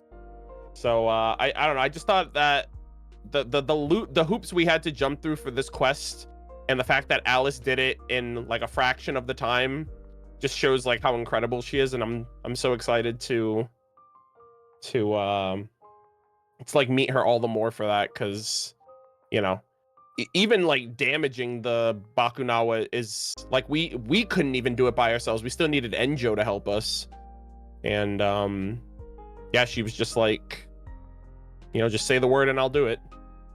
I just think if there's ever any question I have about Alice doing anything, the answer will just be because she's Alice. And that will that will set my mind at ease. And I don't think harder than that. She's just Alice. So of course she'd be able to do that. The sustainer of Teyvat's borders smile. Wait, also speaking of defeating the Bakunawa, can I share like I told you guys this in Disco, but I feel like I need to let the people know. So Kiryu and Leah have been like in the world together, right? And I tried joining and I realized, I can't join co-op, because what happened was when I was doing the Enjou Bakunawa quest, the moment I saw the Bakunawa like roaring in the distance, I was like, I can't do this right now. This is too scary. So I left the quest and then I just finished it on like watching like a playthrough on YouTube, and then I forgot to finish the quest myself because I was like so like into the lore, like looking things up, like cross-checking things. So anyway, yeah technically I haven't finished the quest. Bruce, So I want you to you can do it. You can do it. I want you to know. I believe in you. I'm not gonna lie, emotionally that is so intimidating. That first roar and like the way, like the sound waves, like like blowing the wind back to you. That was such an intimidating introduction. It was. It was I so want you to cool. So know. good. I It was did the so same good. thing. I was streaming, right, and I did the same thing. I heard that roar. I freaked out, and I like went back into the cave in the corner, and I like took my sweet time coming out because I was freaking out. It was so scary. Oh. When I was doing the quest, I'm like, oh my gosh, this is like really cool. And then I'm like, we're walking along this area, and I'm like, what is that in the distance? And then I'm like, oh, okay.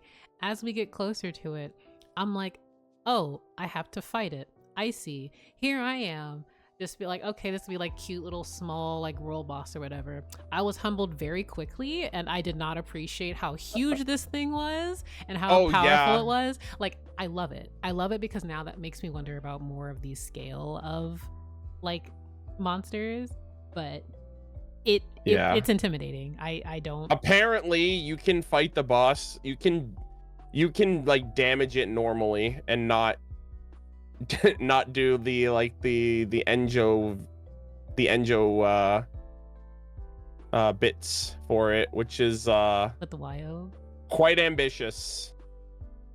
Like, Yeah, because like a I challenge? walked up to it and I was like, oh, I wonder if I can damage it normally. And yeah, you can just damage it with Aether, but the health bar did not move at all. But it took damage, so I'm like, with enough, someone will definitely try to beat the Bakunawa like in a vanilla fight, like basically just using the shield, but not getting like the massive huge attack off on it. I think, which is funny. I think they were like, oh, you guys really like Stygian Onslaught, so we're just gonna have it here for you guys. Here's a future Stygian Onslaught boss.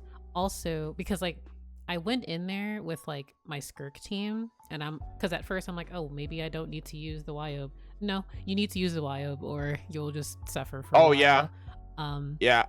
I got sidetracked by the music and I wasn't paying attention, and like he swung at me once and I lost like almost all my health. And I was like, oh my god, the music was so good. Like the entire atmosphere of that boss fight was cool. Though, to be completely fair, I actually really appreciate an enemy like the Bakunawa, just from like a lore perspective as well as just gameplay perspective, because if it's this truly powerful immortal like creation monster, obviously we were only able to defeat it with Enjou and the power of the Wyob, because you clearly see just how powerful it is. It easily kills you. So yeah. Yeah, I haven't felt this way about like a Genshin thing in a long time. Like, I am so excited for the Mare Jivari expansion. It's not even funny. I love how unsettling the place is. It's everything I could have asked for. I love how scary the Bakunawa is. Like, I don't know. I'm so hyped. Genshin is a horror game, by the way, guys. I've said that for a long time. Yeah, you have. I know I joked about this earlier, but like Genshin Impact, like its story is genuinely one of my favorites ever, and this is a free game. And I'm so happy free game, by the way. I can just take part in the story and gush about it with everyone here. So it's just really, really fun. Yeah, so if things get spookier in nod-krai, maybe I'll start streaming myself so people can watch me run away from things. I feel like that would be fun. Yes, the Lightkeepers lore is gonna be spooky. I feel like it's going to get spooky, and I'm going to be like, oh my gosh, it's so scary and spooky here. If only a really powerful Lightkeeper could just like save me. Like, oh my gosh, I'm so frail. Please help. Oh yeah, Kiryu, speaking of Lightkeepers, how do you feel about Flynn's in 6.0? I will reserve my comments because I will in fact derail this stream, and I will not. This is not. But no, in all seriousness, I'm very, very excited for Flynn's because, well, he's Flynn's. And next to the Frostmoon Scions, and the Hexen Circle will always be number one, of course. I love my silly women.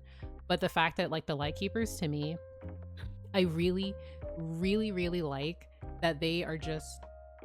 They've been fighting against the Abyss for so long, the Wild Hunt. And even though they're like power has been dwindling, I want to know their lore. Like Flynn's, of course, but like I also want to know about their lore, like even more. So like The light keepers, and then if we associate light to like the moon fragments that are in nod-krai, it kind of sounds like they're protecting the fragments of the fourth moon that failed the rise. like The power comes from I think their light comes from the moon like or from the moon's power. I can't, like I must contain myself because I cannot get too into the mindset of, oh my gosh, who is this clearly, visibly, possibly depressed man who is really powerful? Oh. But yeah, in all seriousness, I'm just really excited for so much of nod-krai. And I think Matlin just did like a fantastic job tying in so many quests and so much lore to lead us to this point. So yeah. I agree. Oh, one thing I wanted to say earlier, but this is pertinent now. I remember, so I don't think Arnold was a part of the discussion, but specifically Leah and Kiryu, I think you were there, when we were like, it was like 5.0, 5.1, and we were talking about like, oh, how do we generally feel about Natlan so far? And I remember saying like, oh, it feels really disconnected from like the bigger picture, but I feel like the past 3 patches have like woven everything together so well. Like Paralogism was so good. Oh my god, the sibling quests were so good. So, Oh yeah, Sibling Space quests and were Time. so good. Yeah. I have some thoughts about that because like this is kind of what I was touching on earlier when I was talking about like how I once entertained the possibility of like Vanessa's clan potentially being retconned, because it's like they had all these like threads that they planned to do things with, obviously, but then we get to Notlin and it's like not many of those threads are being woven together yet at the beginning. It's mostly like a news story, and we didn't have many expectations going in because we weren't given many things to expect. There was that one voice line from Nouvellette, but like beyond that, it was mostly like webtoon information, and we didn't touch on the webtoon information till like basically this patch, I feel like. So I think that's kind of why there was like some feelings of disconnect, but obviously like they never intended to like ignore all those other things that they had brewing. It just took them a bit of time to get around to like actually making the content for it. That's how I see it, at least. No, I agree. Yeah. I'm just very, I was in lore mode and then you mentioned his name and now my brain is Short circuiting. yeah, no. Like, so to tie this back to 5.8, I think the highlight, well, there are many highlights. Like, I think for me, the concept, I don't want to say concept, excuse me, the theme around home, I think is very, it's on the nose for it being 5.8, like the last patch before nod-krai. So again, I'm just being like, I'm a bit anxious because what, like, will the idea of the traveler's home be brought up in nod-krai? Is like I feel in so many ways some themes that we have always will tie back to the traveler in some way, shape, or form, because like even Enjou left on that note. So, and Paimon, because he asked both of them. So sorry. Which is interesting because Enjou was also one of the characters who, now we know all the memories he's carrying with him. He suggested that Paimon will betray us in the future. So back in Enkonomia. To be Oh, fair, I completely forgot about that. to be fair, he said this little one might betray you in the future. Who knows? Yeah, but you know how Enjou talks. Correct. That sounds very suggestive. Like, I have to put a shrug on that, not dismissing the idea of Paimon possibly betraying the traveler, but like, you know, we'll see. Now I'm Enjou pilled and thinking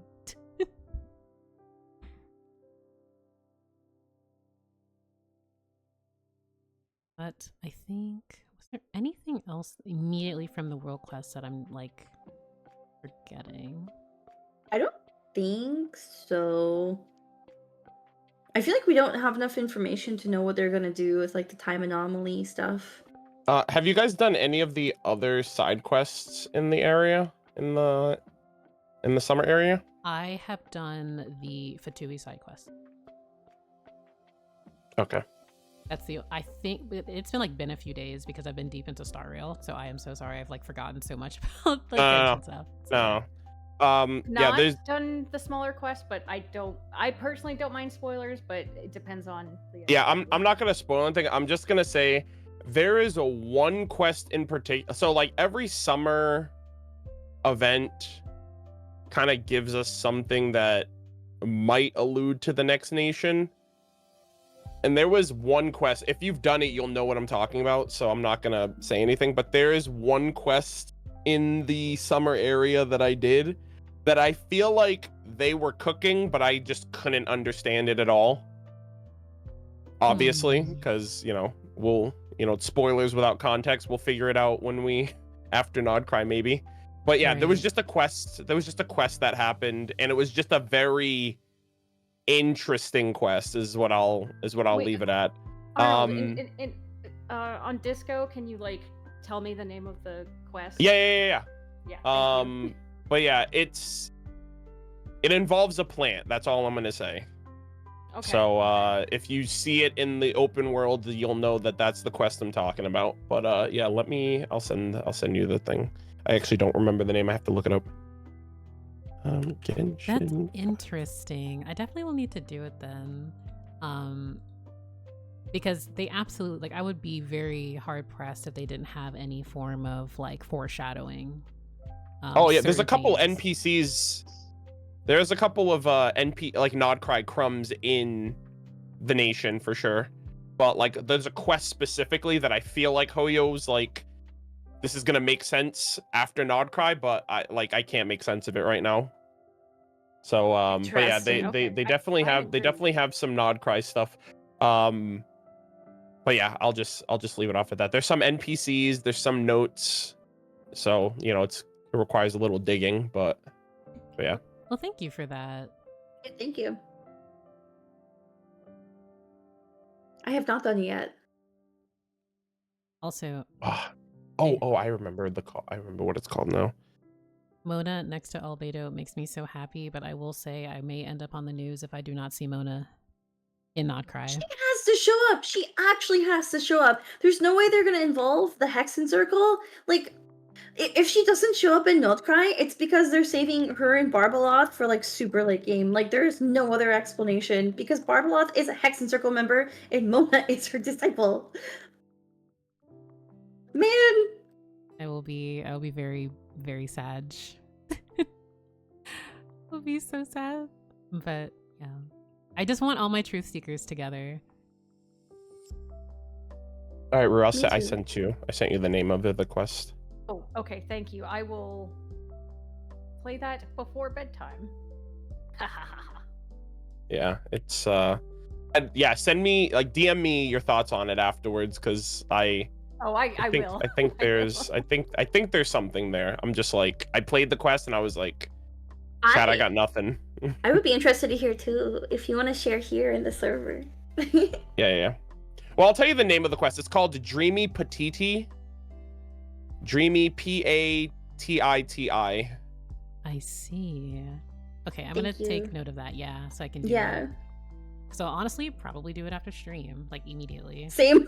Yeah, Like, actually, I'm I'll tell already you. thinking I'm gonna go do it. I'll show you where the quest. I'll post an image in the Discord where the quest actually is, so you can find it easily. Actually, I can probably. I think it's on. Yeah. So, if you pull up your map, on it's for Tete Isle, Mm-hmm. it's the house on the northwest waypoint. I see. Oh, So okay. the northwest waypoint, the house right in front of it, that's where the quest starts.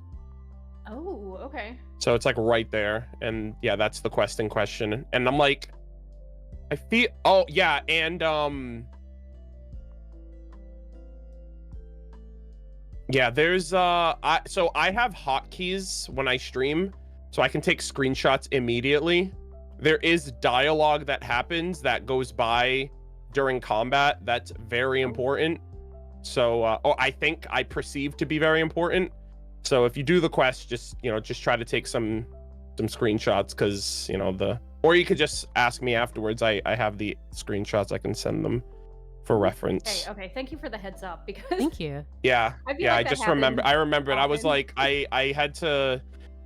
I was streaming it in the middle of it, and I was doing combat, and I was like, okay, I'm trying to read and trying to fight and trying to pay attention at the same time. I'm like, I don't like when that's like the one thing I dislike when it comes to certain quests, especially during like fights, is like when they're throwing stuff at you while you're fighting for your life. Mm-hmm. I have since learned that, oh, well, I guess I'll be recording because I don't know what will happen. So let me just stall and run around the arena while this very extensive dialogue takes place.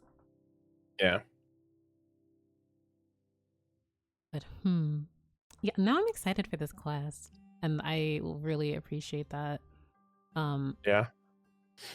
It's kind of obscure, so I wasn't expecting it to be like on the top of discussion. But I did do the Fatui quest too. A little Fatui side thing that you mentioned.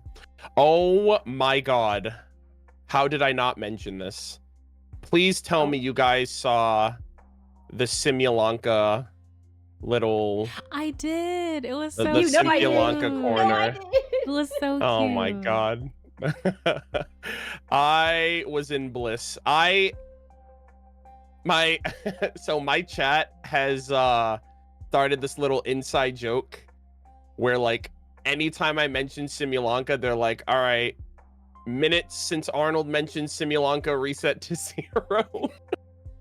Because I swear to god, I feel like I mention Simulanka every day. I could probably make like I could probably make a compilation of all the times I've mentioned Simulanka since its release. And it's valid. It's so valid. I'm like, everything I was in the Mare Jivari earlier, and I was like, I noticed how like, oh wow, the color, the Traveler is like super, his color kind of pops a little bit more when he's against the the gray, the gray of the like the ashen Mare Jivari. And then I was like, wait a minute, this reminds me of Simulanka in the Forest of Blessings, when the forest was all gray and colorless.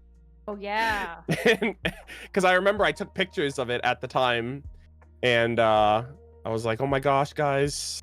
And then my chat's like, Arnold and Simulanka again. But yeah, I loved that. That's gonna be my summon location for Durin when he comes out. I'm gonna go there and I'm gonna summon for him. I'm so excited. Manifesting multiple Durins in a single temple for you. Yeah, I was like, I could go to, Dragon Spine. I could, but they finally have like a permanence to Simulanka in the game, and I'm like, you know what? I'll take it.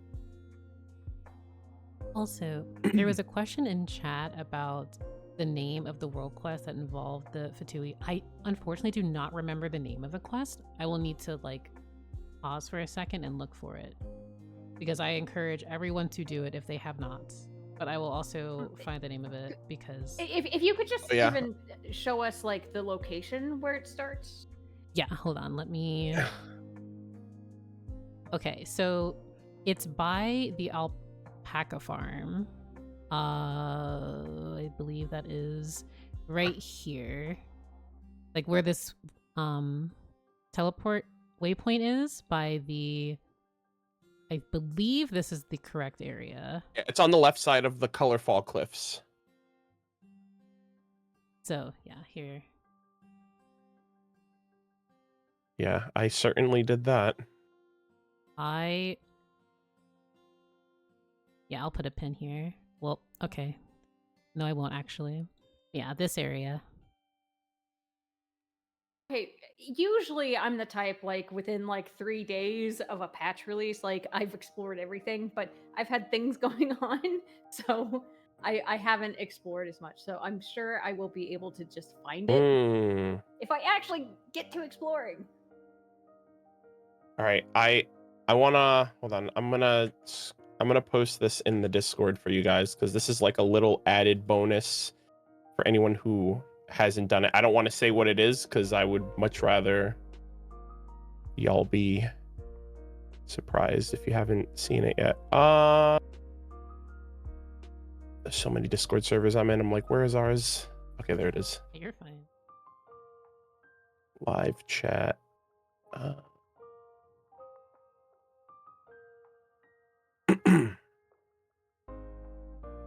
Also, posture check, hydration check for everyone in the call and listening. Please take care of yourselves. Okay. I put a screenshot in the live chat Discord for us.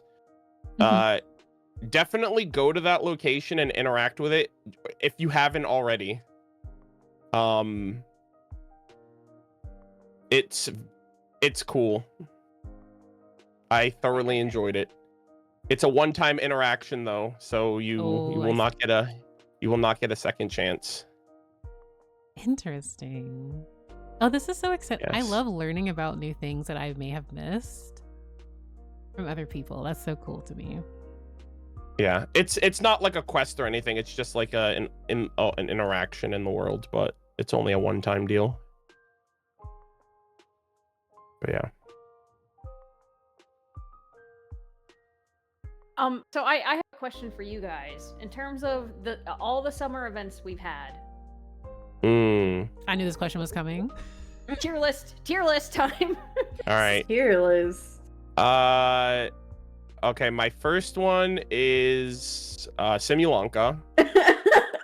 Yeah, surprise. Go on. Yeah, you guys believe me now? Yeah, I can't go 5 minutes.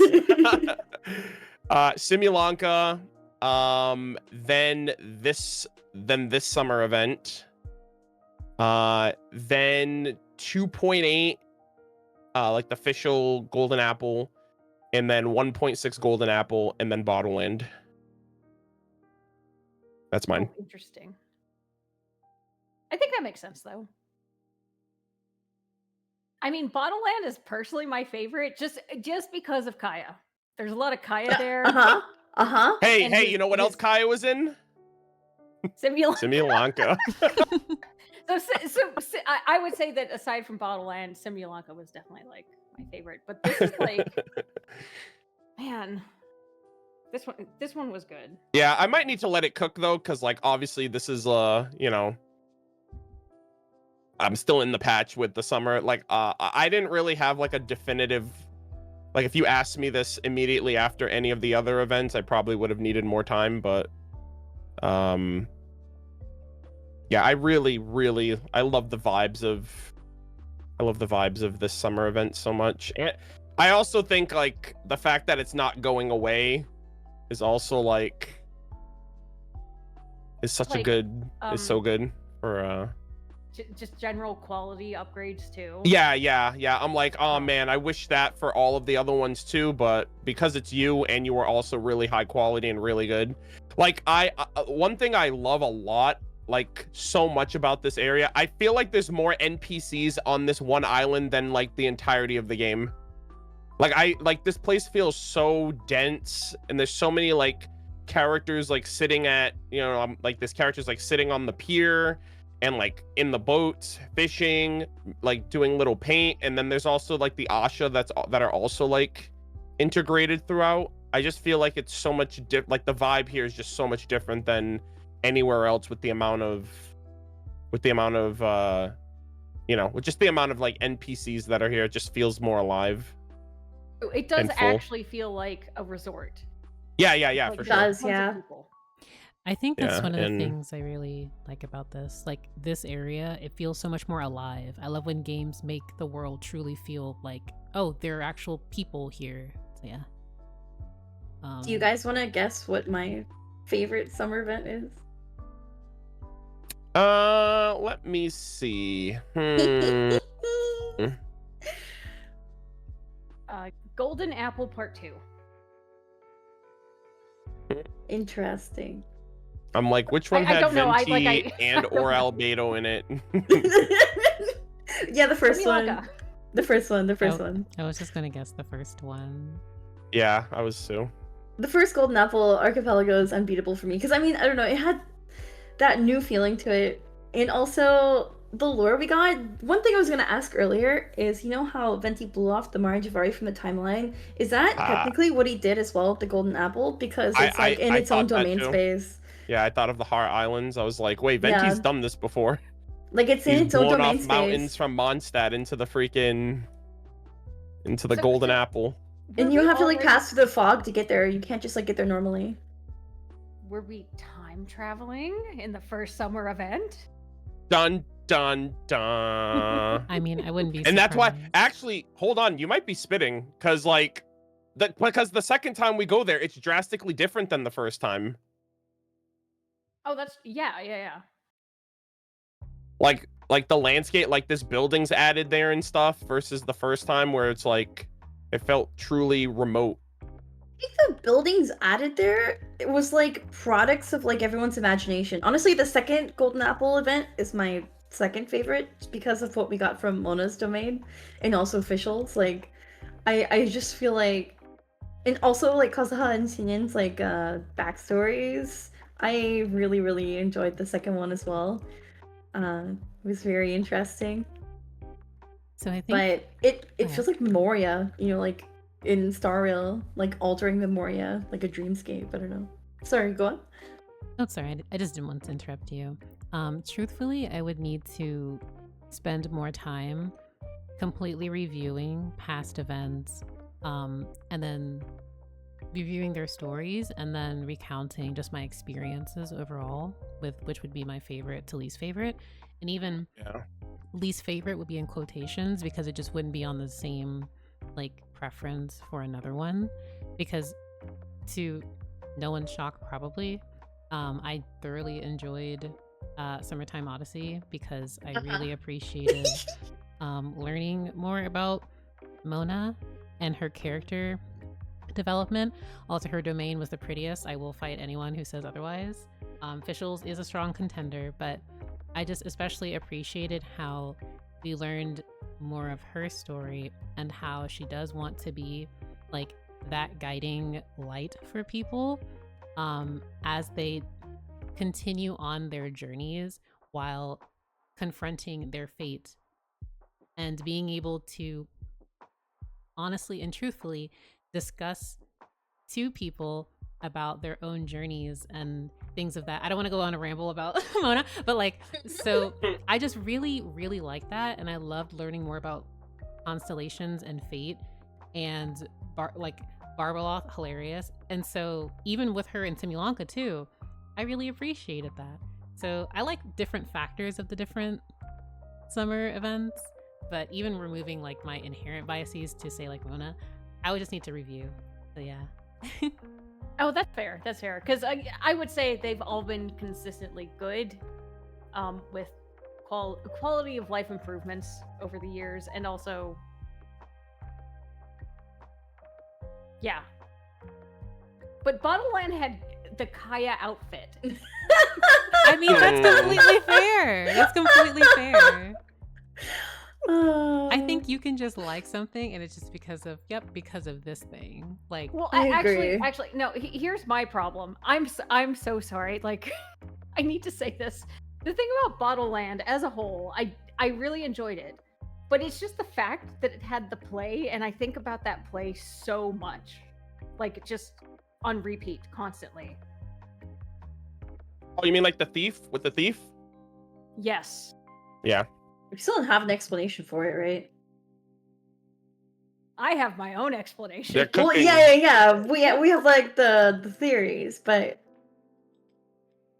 did it actually tie in anything in Fontaine? Oh, Not yet. Bottleland? Yeah, not yet, right? not yet. Yeah, Bottleland. They're all oceanids. Yeah, that, and then there are a few other things. No, I mean Bottleland as a whole tied into Fontaine, but like the yeah, play they put on. Oh, the play? Yeah. No. That's what I'm wondering about, because it's like one thing they haven't like given us exposition on yet. And also, like, someone, I'm so sorry. Like, once you get me started, I can't stop. But I'll stop once I'm done. But like, someone can prove me wrong on this. But I think the play is one of the only times in the game where there was one musical track that they have never played again. It has a unique music track. I think someone proved me wrong. That's happened once in the game before, actually, I think. Oh, okay. I think immediately proven wrong. Okay, well, it's one of the rare examples of like it wasn't reused. Like it was I think just for the play. The first time we meet Zhao, there's like a little animation sequence. And there's a track that plays in that moment, and I don't think it ever plays again. Oh, it's the Lover's Oath. No, it's the Lover's something. Lover's Oath, yeah. I think it does get replayed. Does it? Wait, Lover's By the way, where is Xiao? Where is Xiao? Where is Xiao? Is he okay? You can say, where's Xiao? Where's Zhongli? Because I have questions, and frankly, I need Zhao, over. we got Lantern, right? Like, he'll appear. All we have to do is call his name, and he'll be right then and there. Zhongli, you can be real cute somewhere, presumably in the UA. No, I would need for my mans to appear. I have many, many questions. You can be under NDA all you want. It will not stop me from needing you to be here. Also, Arnold, you are correct. Looking at the Genshin wiki. I'm so sorry. Okay, but still, that means there's only, as far as I know, and there's two. There's only two examples. There's two. There's only two. Okay, so I need a little clarification just to make sure that, because I've been second guessing myself on this with regards to the space and time for you Archon quest.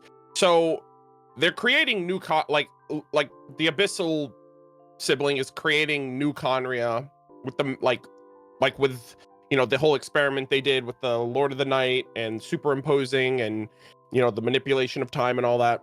So are all the Conrians from the past gonna be brought back in this new Conria? Or is it just the location? So, because like it's ley line involved, so I would assume, like, you know, you know, they were like, oh, we need all the, you know, recalled memories and everyone's memories of Conria so we can bring it back. And in my head I was like, does that mean the people who used to be there are going to be brought back through this, you know, this ley line like rebirth? So this for me ties into this bigger question of like the ship of Theseus, where it's like, if you're just like creating something from memories, like is it actually truly the same thing? So well, yeah. So because it reminded me of sorry, go on. I was just gonna say, like, Capitano like is rewriting Nonsense ley lines to allow Condrian souls a place, right? Or am I misremembering that? Because if that's true, then the Condrian souls are gonna enter the rebirth cycle and like have a place to go. I don't know if I'm like, it's been a while and my memory really sucks, but I thought there was something about like Capitano like being able to accept like other souls into like the Night Kingdom, so or at least like so the ley lines, and like process them. Yeah, any Outlanders who die in any Outlanders who die in Natlan's borders can go to the Night Kingdom. And the Night Kingdom is like the underworld, right? Yeah, so it's basically like Natlan's ley lines. So, I mean, if they're recreating the Conria from like memories, like, are those souls real or are they just memories of people who were alive? Like, how does that work? Well, what I was curious about was like, okay, like they took Dainsleif's memories, so like, is there gonna be like a new Conria Dainsleif there, but the real one's still alive? Or like anyone, for example. So like, for example, what I thought of was like, okay, Capitano died in Natlan. Is there gonna be a Thrain in this new Conria? Because he would be among the memories of that Conria before it fell. Oh, we got 2 Dainsleifs and 2 Capitanos. That's so funny. I was literally just gonna say, Kiryu, how do you feel about 2 Danes? But I love these questions. I have no good answer, but I love these questions because I think it's Yeah, I've been questions. We're going to get at what Hoyo is getting at because yeah, Arnold previously in live streams we predicted the entire plot together.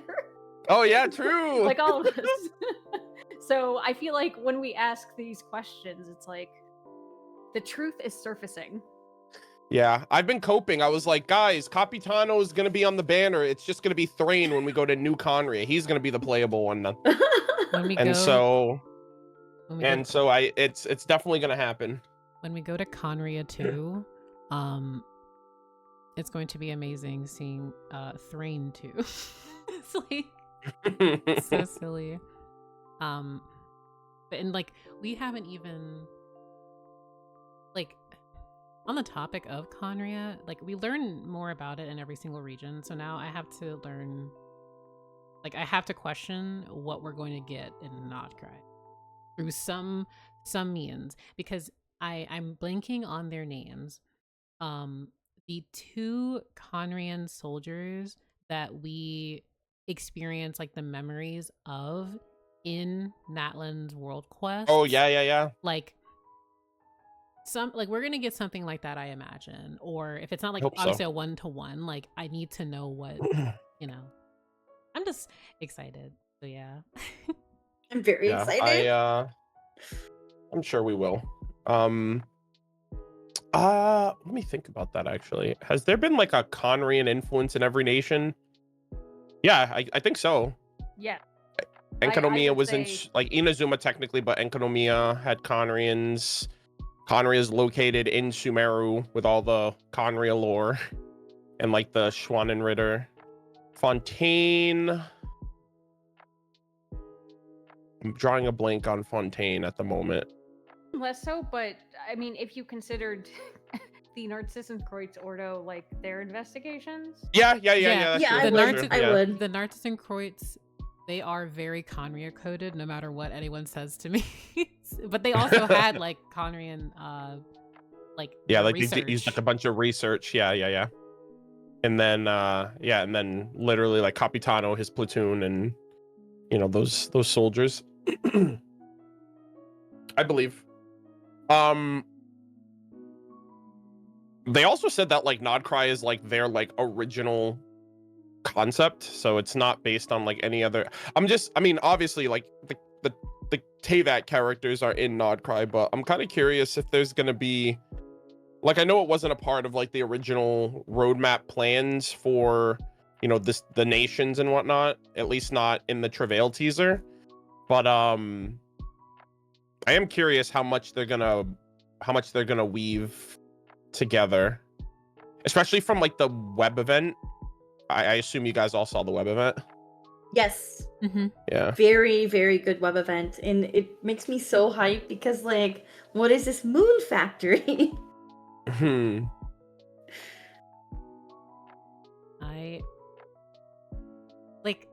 I want everyone to know time, like, no pun intended, has been so mismanaged in my mind. Like a week or so ago, I literally thought nod-krai was going to be in like 2 patches, and Arnold kindly was like, "Let me hold your hand when I say this."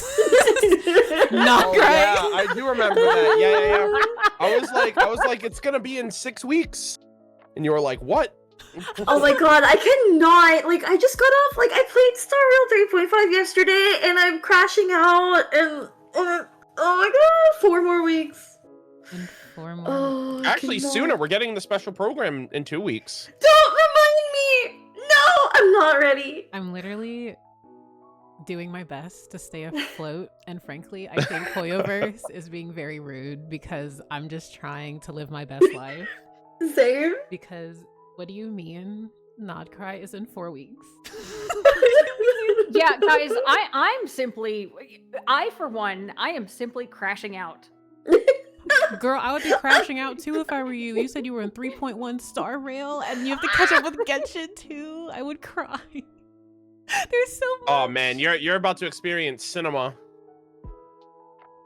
There's so I'm much. excited. I'm Same. excited. But I have a lot of free time this weekend and next week, so. Please live blog. Please live blog. Yes, your please, please, experiences. please. For Oh, no, HSR, I please. will. Absolutely. Please tell me all of your thoughts. I need to hear them. Oh my god.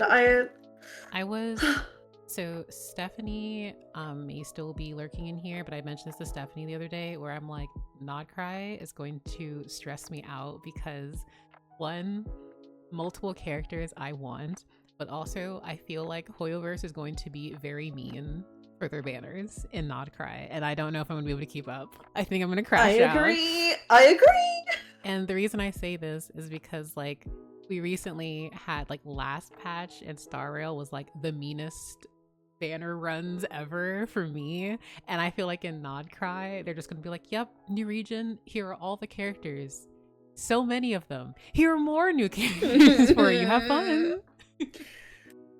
So yeah, I'm really excited. Yeah, nod and cry. I'm sorry, I'm back. I had to step away for a second. You're fine. Welcome back. Um, Kiwi's asking in chat who everyone is looking to a nod-krai. I'm just gonna go ahead and say Durin. Like, Durin, no absolutely notes. Durin, yeah. Who am I not looking forward to? Real. If I can only get one character, it's Durin. Same. Arnold, same.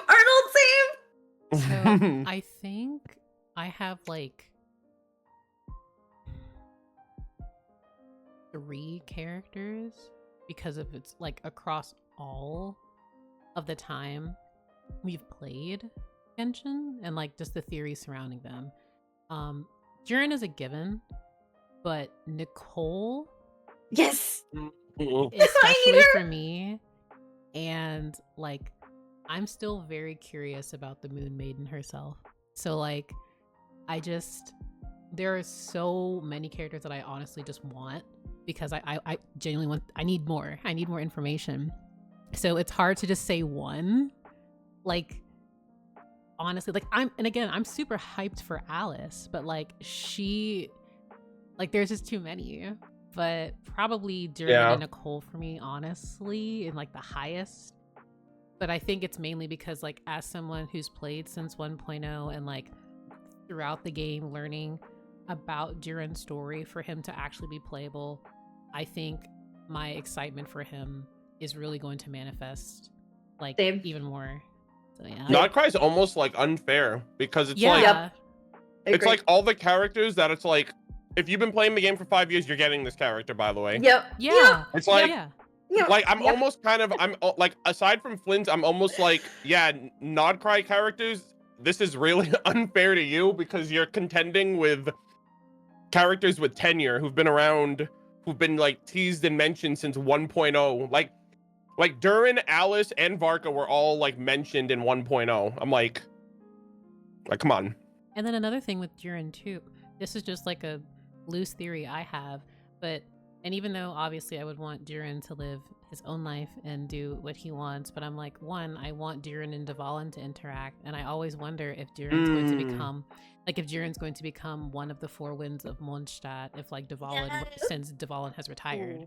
So like I'm like, and I'm not going to put like all of that onto Jiren because Jiren is quite literally baby, and we don't know what the future like has in store for him to a T, but like he is so close to my heart as a Genshin lore enjoyer. I can't not have Jiren. So, and Nicole, Miss probably angel prophetess, like a star-shaped pupil, like she's, I can't even speak.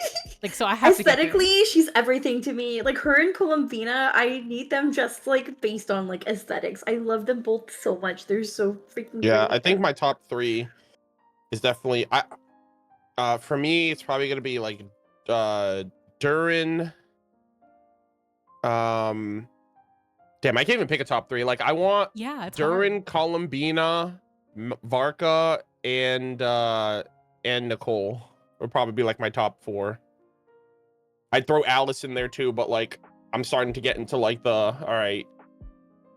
I might have to start swiping. Alice is See- up there for me. I need Alice as well. I'm gonna die. I love how you said like might have to start swiping. I think nod-krai is just going to be the swipe nation for like most people, assuming you don't have like anything saved. Because even like you have some things and praying. I've been saving since Mavuika. Like, I genuinely hope everyone gets like multiple copies and you can get the signature and all of that. But like, it's so like nod-krai is so serious. Yeah. And it makes me, because like if I were to actually list the characters that we have currently in nod-krai and have to single them out, it would be very, very difficult, especially if they're back to back. Like, that's just going to be pain. But Yeah, it's gonna be like 1 per patch, or like 2 per patch at the very least. Because like, was it 6.0? 1, 2, 3, 4, 5, 6, 7, 8? Yeah, 9 patches. So like, can you imagine having a double banner for Alice and Nicole? No, don't. Not evil. You should not No. manifest into this world. Not to be period. that- manifest. not to be that guy, but they did put Mavuika and Sitlali on the same phase Well, banner. that's what I'm saying. Like, I'm not trying to manifest it because it's something I want, but like, I would not be surprised if Hoyoverse did something like this. So I just want everyone to be prepared. The worst And you case guys get the scenario. reruns. Yeah. So I'm over here, Kiryu. you can be over there, and you can also be over there if the banner is like that. No. I'm just letting you know. I'm just letting you know the possibility. But wait, Kiwi asked, in all of your opinions, do you guys think Columbina is currently the last standing moon sister, or do you think she will become the new Welkin Moon? If she's not the current moon sister, I don't know if it's Sonnet, Aria, or Canon, then do you think we will see an embodiment of the last moon sister at some point? So I'll mention you all so you can see it, but it's a very interesting question. Yeah, I saw the question. From what I understood from like the web event, it feels like Dottore, because Dottore is here using the moon fragments or something. That's what Mavuika said to us at the end of Nonsal's Archon Quest. To make So, the moon. Exactly, they have like a whole moon factory, and they're using the fragments of a moon that failed to be created in the first place to create a new moon that is the, nod-krai, like Song of the Welcome Moon teaser. They're making a new moon, the new moon's rising. So it seems like Dottore is continuing his experiments on creating a new god that he was doing in Sumeru with Scaramouche on Columbina now, using the results, Like poetry, it just mirrors, it reflects. Genshin has 5 plots that they have, and they just repeat it. Well, we're gonna Real? repeat it. Actually, though. We're gonna repeat it with a new coat of paint this time. No, hold on. That's not a criticism. Like, I actually think genuinely, that's how themes and narratives work, right? Like, you Yeah, repeat yeah, themes, yeah. You repeat, like, you tell stories differently, Mhm. right? So I think they're really good at that. So I support agree. this narrative, and that's what I'm sticking with. So Leah, you basically said everything that I would want to say. Yeah, and I also didn't mean it in like a super hypercritical, like it's bad thing. No, I actually really enjoy it.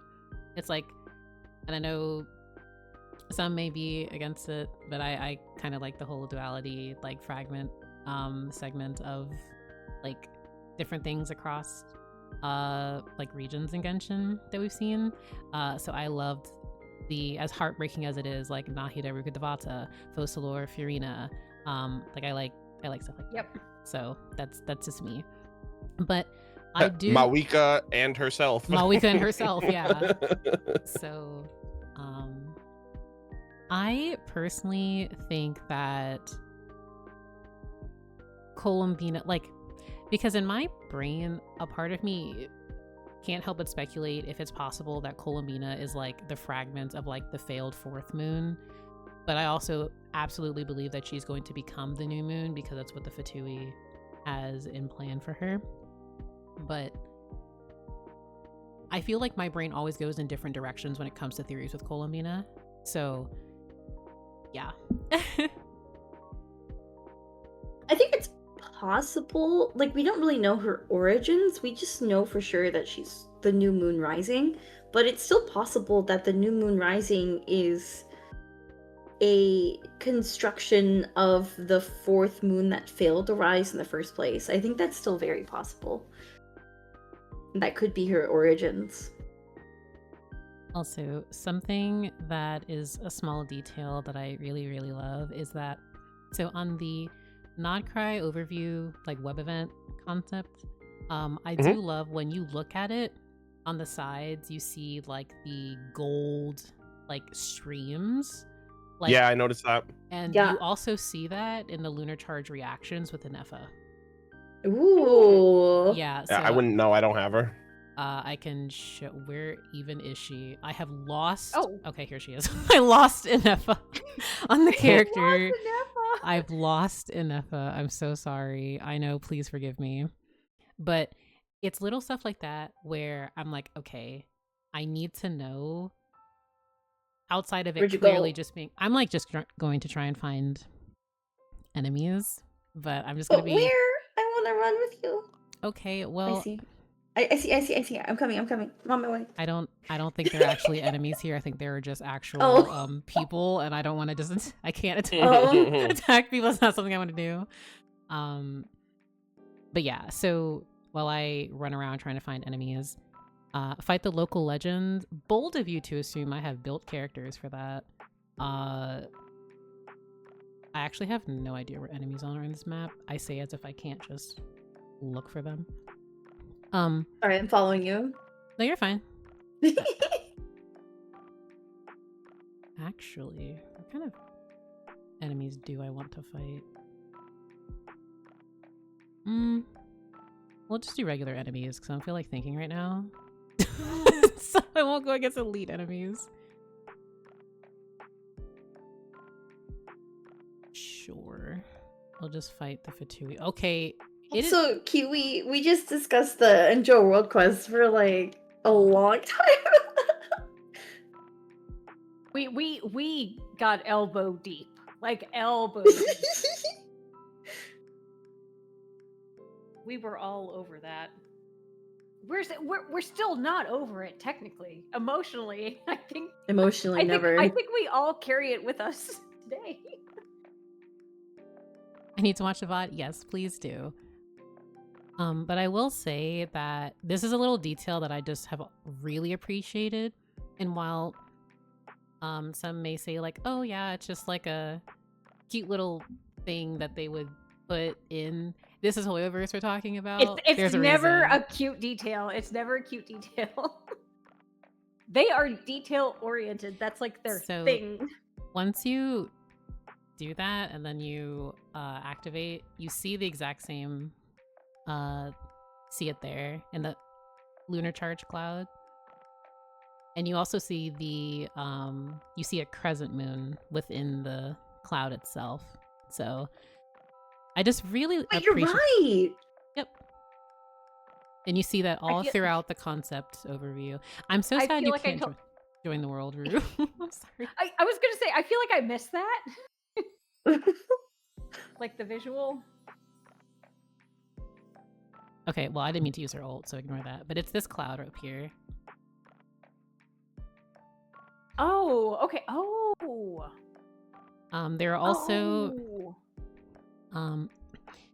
Also in the world quest, when you go through like the little abyssal portal and you encounter the Bakunawa, in that little rift there's also gold streams. Ooh. So I know one of my friends jokingly said that those are the gold streams of the Hunmun from K-pop Demon Hunters, and I'm like, no, oh my gosh. But yeah, I'll try to show it again. feel like even though my chat probably has a lag to it, Kiwi also brought up Hanmoon like exactly as you said it. I haven't seen. Wait, it's a movie, right? I haven't seen it. Yes. It's on Netflix. I'm actually making an original song for like the universe. Not officially, but like a fan song. But yeah, it's just some food for thought. So if you have an EFA and you trigger Lunar Charged, or you can just go to the web event overview and you will see those exact same trails and the crescent moon. So yeah. Interesting. But now I'm really curious about other like lunar reactions as someone who love the moon. So yeah.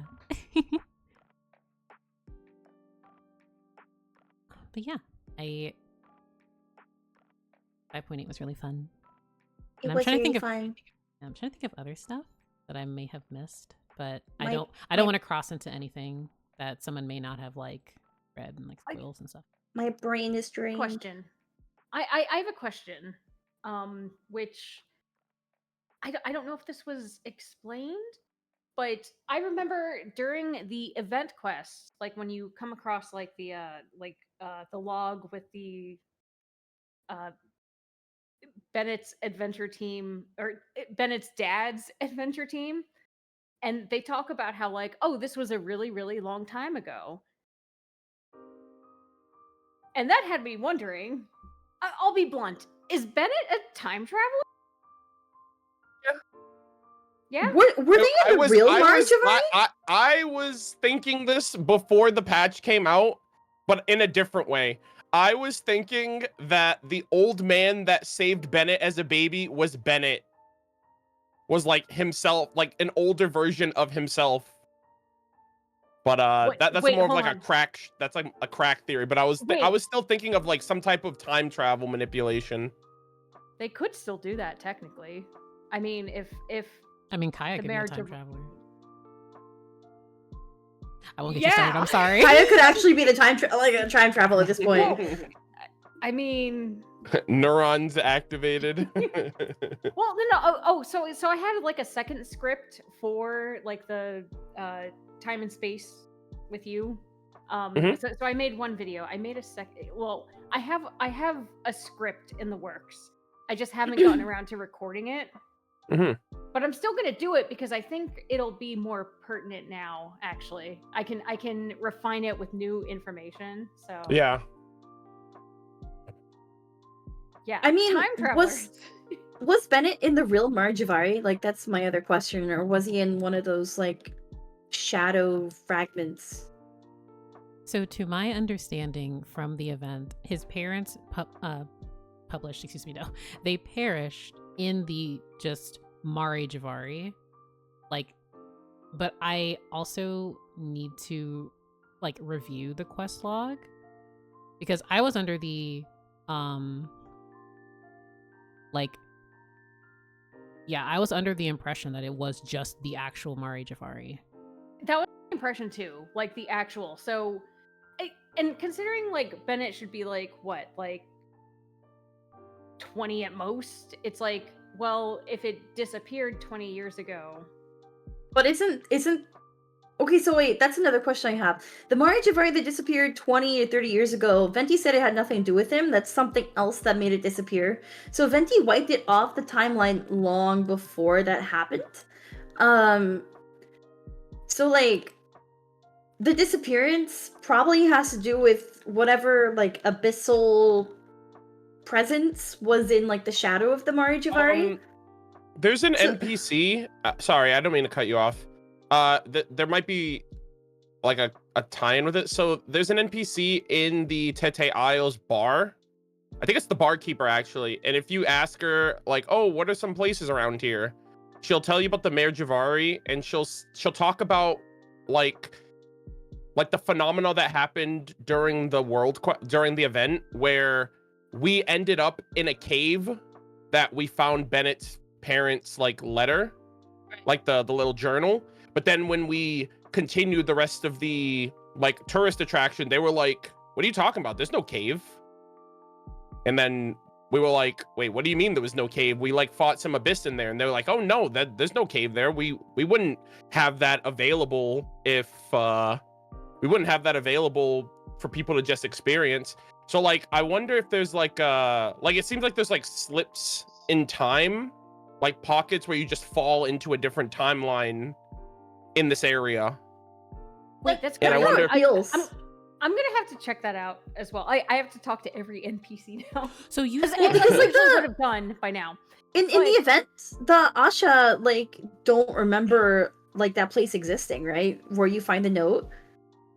I actually don't think the Asha was there because they weren't allowed to go into the tourist attraction. They had like Bennett had to keep him in his bag or something. I think that was like the rule for that attraction. it's interesting how you said an NPC though, because I remember just in the story quest itself when the traveler and everyone's like, oh yeah, there's like a whole domain in there, and like there's like a campsite, and they're like, what are you talking about?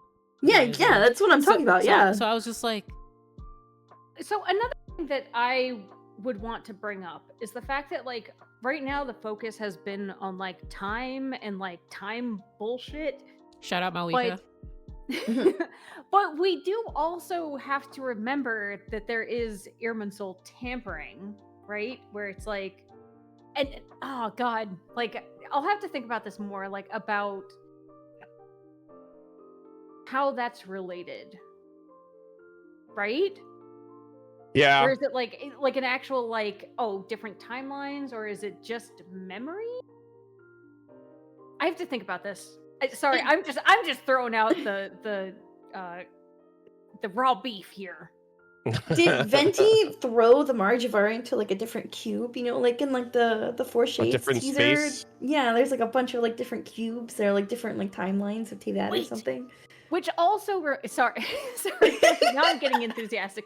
Which also reminds me of like, remember during the Sumeru Archon quest where Traveler goes outside of the city, and he or whichever Traveler you choose, they see different bubbles or like spaces like appearing and like disappearing. Mm-hmm. I feel like that's, I don't know. So something about that is also kind of bothering me. This entire conversation just wraps back around to like, it just makes me think of like growing in block universe theory and Malika's theory of like, yeah, I think all like everything is existing at once, but also there's so much time shenanigans that are happening. It can kind of make things a bit difficult to like accurately navigate. Because like I still have to like, I need to review cases of like that like happening. Okay, so like Venti removes the Mare Jivari from the timeline 500 years ago, correct? But you can still Yeah. access the Mare Jivari, and you Yeah, can because still the Wanderer's troop accessed it 500 1,000 years before ago. that. Yeah. Yep. and then also it disappeared 20 years ago. It disappeared 20 years ago, but like Venti said that the Mare Jivari is like, is it still like corroding like every moment of time? Because that would explain why the Yeah, timelines don't match up, right? I think it's just bleeding in and out throughout time at all times. At all times. To be But fair, yeah. Venti did say that the Mare Jivari, like the true Mare Jivari itself, is a calamity in every moment of like every moment of time that will ever be. So like I feel like that probably Sorry. Guys, it almost reminds me of, oh, what's the phrase? When two mirrors face each other, time is the infinite reflection of light therein. Countless diverging, converging, and parallel Oh my lights form the illusion we call time. There Shout out is no Time past or Tracker. future, for the past is the future. well, I Let's think go. I think of Vera's Melancholy, I think of Time Tracker, I think of sorry, I didn't mean to like scream at the same time you were. No, scream with me, please. Because we're no. The way Arnold, you said like, oh, it just kind of fades in and out. It's like that very explicitly like mirrors, no pun intended, this language of diverging, converging, like beams of light, right? So I feel like that sort of like there's some sort of Arnold. Also, you're a ghostwriter, so I feel like whatever intuition you have, it's like on the right path here. Yeah, I think there's I don't know, like the way I view it is almost kind of like there's like the Mare Jivari is like is a plane on top of our plane, and every so often it intersects and you are able to take someone from a point in time and put them into the real Mare Jivari.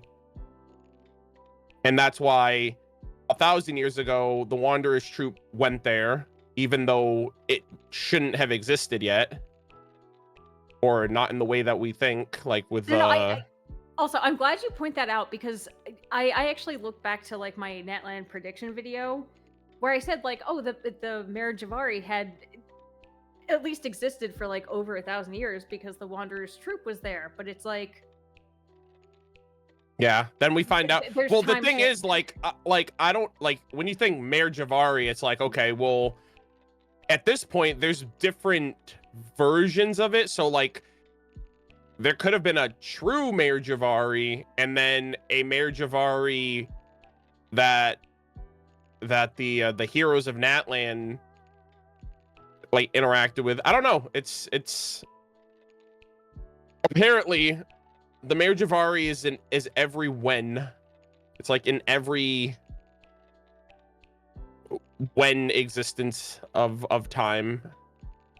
It's just I like that. The every when. Yeah. Every when. Instead of everywhere, it's every when. Exactly, right? I like that.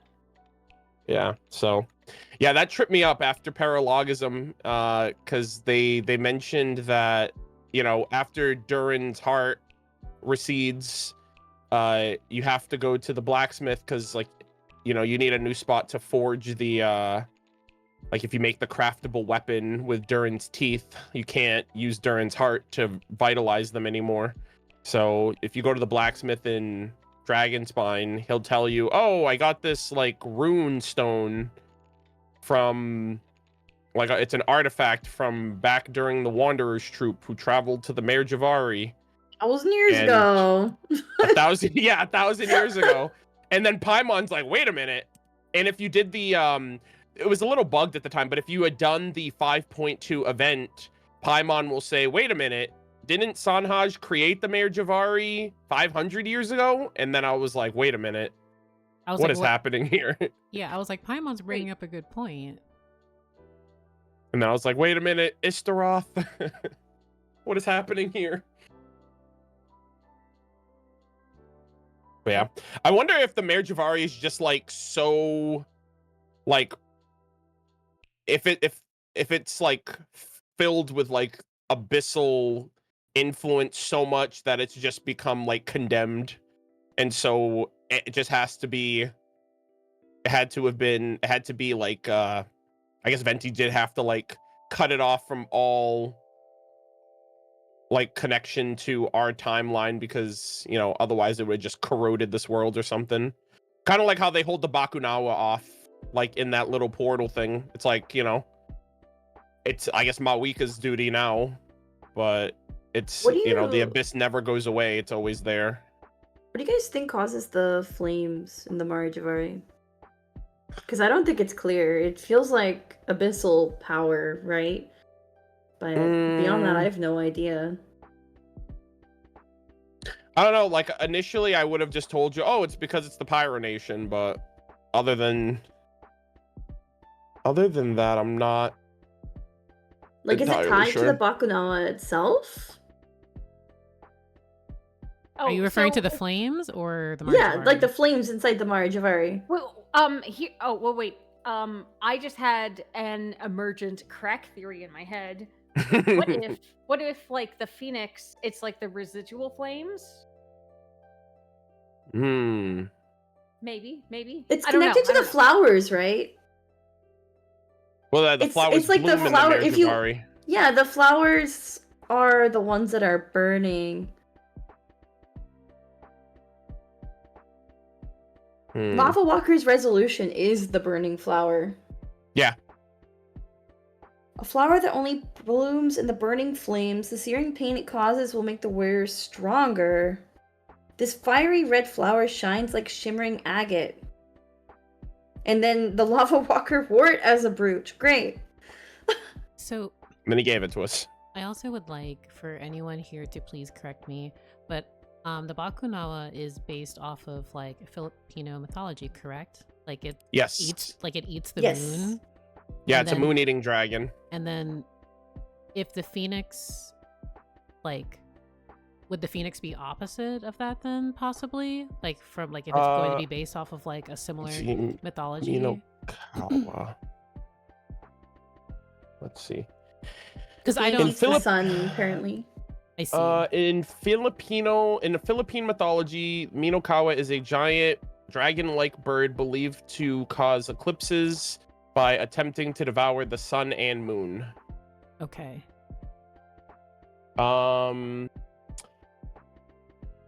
The people believe that during a lunar eclipse, the Minokawa is trying to swallow the moon, and they make noises to scare it from releasing the moon. Okay. Interesting. Again, because I didn't know, and I just wanted like further clarification on that. That's very interesting. Sorry, I'm like, I don't mean to detract from like the main topic or question. Oh, no. Of, I like, mean, flames. I thought the Bakunawa was gonna tie into nod-krai too, because I know it as a moon-eating dragon, and you know, nod-krai is all about the moon. And so the fact that they still tied it into, I mean, I guess it could still be because they're expanding it in the future, but We don't have an explanation for why, like, the flowers, like, Columbina is on, like, suddenly turn, like, blood red, you know? Like, if the Yeah. Bakunawa is truly permeating, like, every moment, and it's a moon-eating dragon, I would not be surprised if the new moon will get devoured. yeah. She did say the moon's fall is nigh. And also, just in general, vor seems to be like another theme of Genshin. Okay, I'm Sorry, not moving on from that description. That's crazy. So I'm so sorry. I had to. No, it's funny. resist. It's funny. The Yeah, Bakunawa like, you know- literally eats itself. Emergency food, anyone? Right? I mean, So the traveler's gonna eat Paimon, right? I think so. We have to. something about this makes me laugh because I love that even though Skirk is currently in her sitting idle animation, I love that she was just staring at Venti. Before, like, the default character is looking at thing they can interact with, and just seeing her stare directly at Venti is so funny to me. 3 Archons and Skirk. At a bar. At a bar. Shout out those two stepping in the back, I guess. But yeah, I don't think I'm gonna be ready for nod-krai at all. Like, I'm gonna be ready, but I'm not going to be, because I'm thinking about like what makes the flames in the Mare Jivari to the how like the corruption in the Mare Jivari is so severe that an Archon physically like disconnected it from Tavat so that time wouldn't proliferate throughout, or the corruption of it doesn't get throughout the rest of Tavat. And I'm still just, oh, this is something I wanted to touch on earlier, and I'm still wrapping my head around. Do we think there is a connection between like how Ruka Devata removes herself from Irminsul and like Venti removing the Mare Jivari from the current timeline, in the sense of My God. how Yes. Because like I really feel like there is like a connection there. I've been like it's something in my script that I'm talking about, but I'm curious to know your thoughts as well because I feel like even if it isn't a one-to-one, I feel like this is something that's so strikingly similar that So, sorry, go ahead. sorry, it's just something that I feel is very on the nose. So sorry, yeah. No, sorry, I didn't mean to interrupt. I thought you were done. So my explanation kind of goes into how I see the elements. I don't know if you want to hear like my ideas because I was ranting about this on stream for quite a while, Oh, like a week or so ago. may I mention something very quickly before I forget it? Yes. So like the reason I felt like it was so similar in a way is because I think of like the elements and like I'm like thinking of history as well, where if we look at wind as an element in Tavat, wind like seeds of stories cultivated by time, like wind carries information, time cultivates that information, but like Dendro is surrounded by like life and knowledge. So I feel like there's some form of like connection there. Even though I know it's just like game, like there isn't like an elemental reaction between Dendro and Animo. I feel like there is a connection between um like time and wind. Um excuse me, not time and wind, but how Ruka Devata removed herself from Irminsul and how the Mare Javari's corruption has also been removed completely from Tavat. Yeah. Allegedly. Sorry. So this is like exactly what I was like ranting about like on stream because like I've said this for years. Animo swirls information like when like literally game mechanics. You hit Venti's ults on something that has like pyro afflicted, it's gonna swirl pyro, right? Like Animo carries the elements inside of it, whereas Dendro is a product of the Earth dreaming. So it's like the Ermin soul is like the vessel in which like information travels through, and it's like the medium for storage of this information. The elements are the information itself, and wind is the medium from which like all the information is like flowing around. And that's why Venti is like the number one informant forever and always. Because like the Thousand Winds Temple is literally where all these like little wind spirits gather and like basically convey their information. But like I think it's very similar uh because like when you think about how Venti like sealed off the Mare Jivari, it's like he basically told the wind to not go there anymore. Like that's what would have had to have happened, I think. If you think about like how wind like operates in Tevat. Um so I don't know if that makes sense. That makes sense to me. I think that there's like I really think that there's like a connection there. It's So, like Yeah. oh, go ahead, Leah. oh, I was just gonna say it's like the Ermin Soul's like your like SSD, like your storage drive, and then like Wind is like what carries information to your storage drive to keep it there. I don't know. Leah, Hear Yes. you. come follow This me. connection is what I was like alluding to earlier, and I think you I think you just said it a lot better. But it's like the memories and time thing. But I guess another thing that when Pineapple you guys slice. Yummy. when we've been talking like in the past like 2 minutes, the one thing that I remember is that Venti says that he knows every song of the past, present, and future. Yeah, of course he So does. yeah, so that was a heavy line. Yeah, of course it was. He also has met the traveler in a previous life, according to his hello line. He also narrated the like beta intro cutscene. Yep. He also is probably the one singing Dream He also Aria. narrates the battle pass. He narrates cutscene, the battle Yeah. pass. He's probably I think Venti's okay, I'm not sure if this is confirmed, but I'm pretty sure Venti's CNVA is the one singing in Dream Aria and like the Genshin launch screen. I don't know, I could like go on and on. There's been Well, clues. So like one thing I wanted to mention because it kind of your conversations kind of reminded me of it. I was thinking about how I wonder if the original archons all had a like in some way, shape, or form, like either I don't know if it's similar to Venti, because like Venti says he has like a fragment of Istaroth's authority, right, of time. Mhm. And I was like, oh, that's interesting because like, obviously it's been heavily speculated, because he's associated with her and they were both worshipped by Mondstadt in the past and all of that.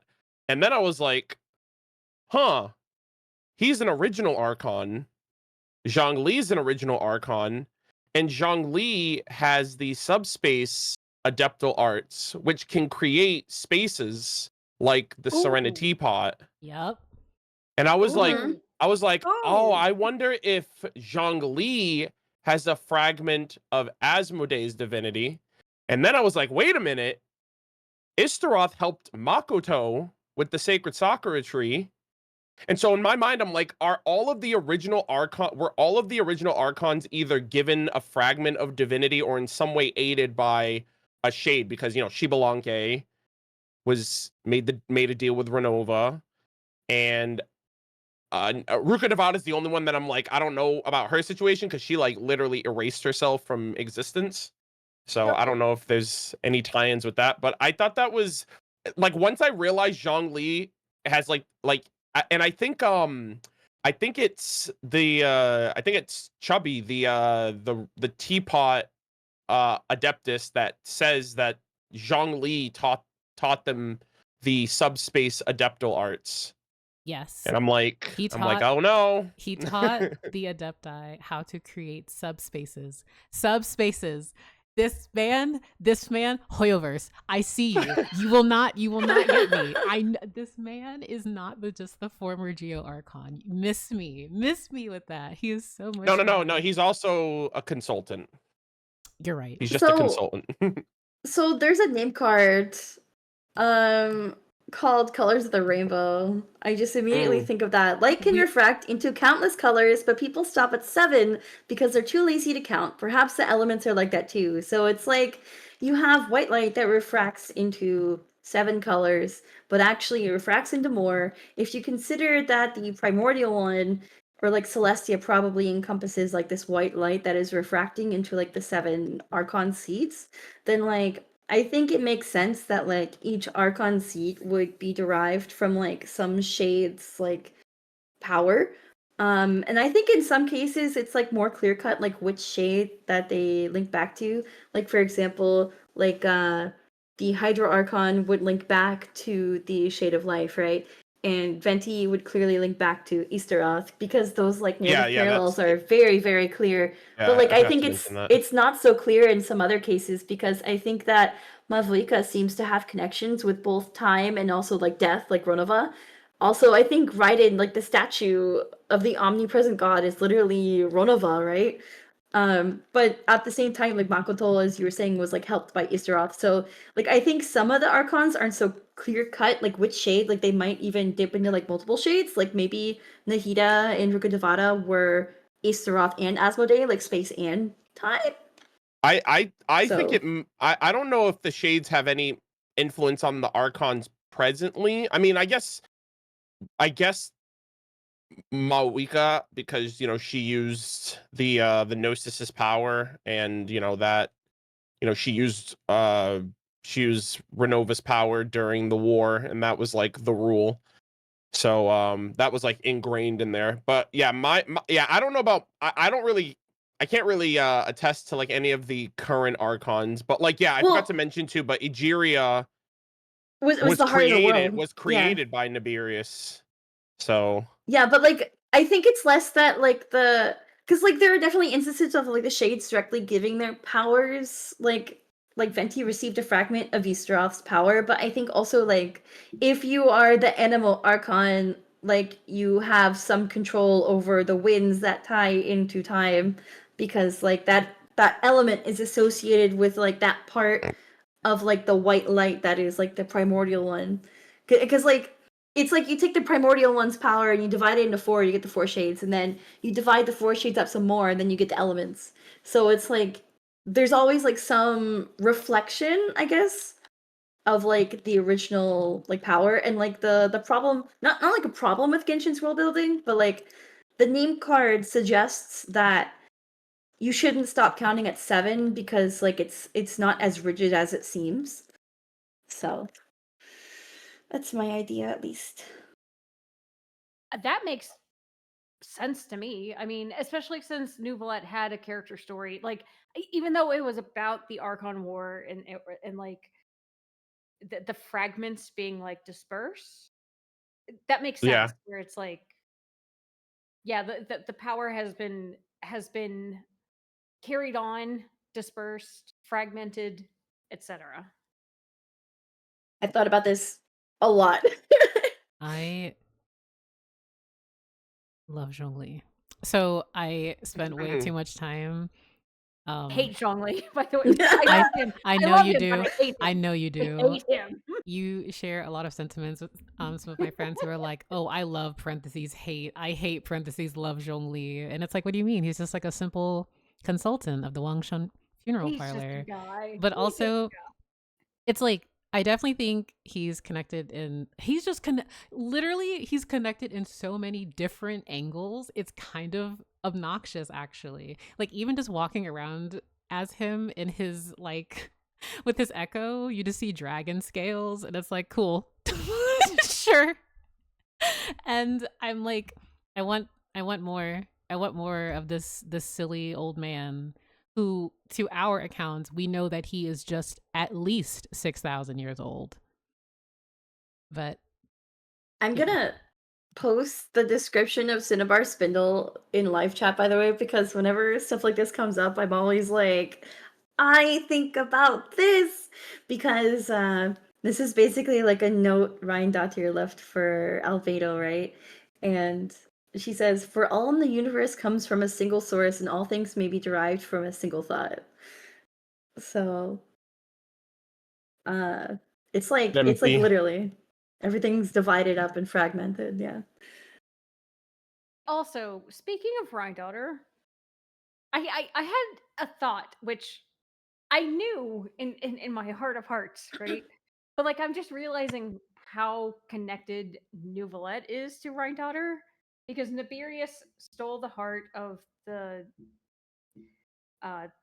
Hydro Sovereign, right? To make Egeria, and then things progress. Nouvellette is reborn as a human, but then he also takes on Rhine-Daughter's like not her direct creations, but like a creation of her creations. You know? Right. I think that's Yeah. neat. I think that's super neat. That's all I wanted to say. I don't have any actual thoughts. I'm just like, that's neat. I can contribute to that by saying Novelette. He's He's very neat. In fact, I want more of Novelette. Oh my god, you could even call him Neat Villette. Moving on. So I also my did his Yeah, oh my god, sandbagged so hard there. I do want to say I just recently completed Sijuin story quest, because I'm going through all the story quests because I want to be completely done with everything before nod-krai hits. And his exchange with Risley was so funny, and also I'm happy that the confirmation we received with him. Wait, I haven't done it yet. Okay, I will not say anything. I'm happy you said something because I was gonna say something that was so cute. But yeah, I just Sorry, what were you saying? it was I can't go into detail about it because Leah has not completed it, but it was Sijuin's story quest, the end dialogue. Oh, okay. Yeah. So, but I'm not saying anything else because Leah has not done it. So So sorry. I need to catch up on my story quest a little bit. Yeah, I'm doing my hangouts this patch. I haven't Guys, done hangouts since Goro, so I'm cleaning those up so I can get everything ready for nod-krai. Let's form a pact right now, right here, right now. Let's clean up our accounts and be ready for nod-krai. well, with the exception of like obviously doing more world quest stuff, that's around like the new summer resort area. I have 4 story quests I still need to do. And then once I get through those, I will be looking at Hangouts kind of, but I'm very particular about Hangouts.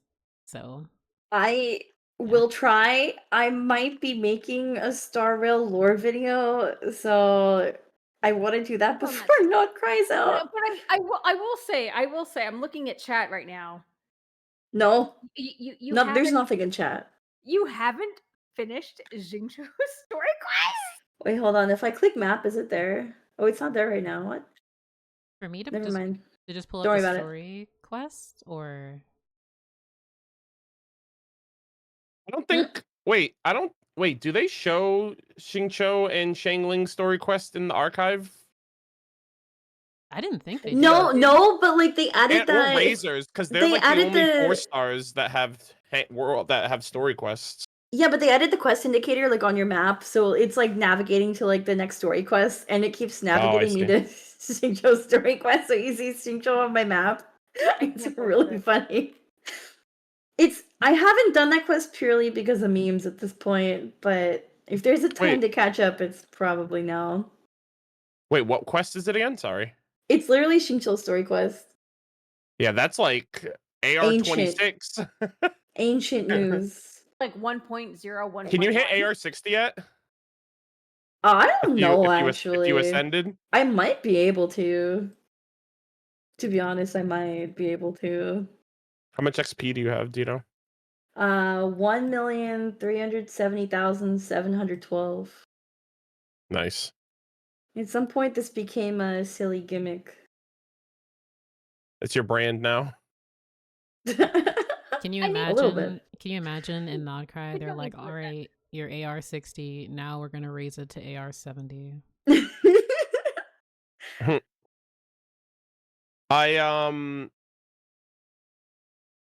We were talking about Renee earlier, and Renee?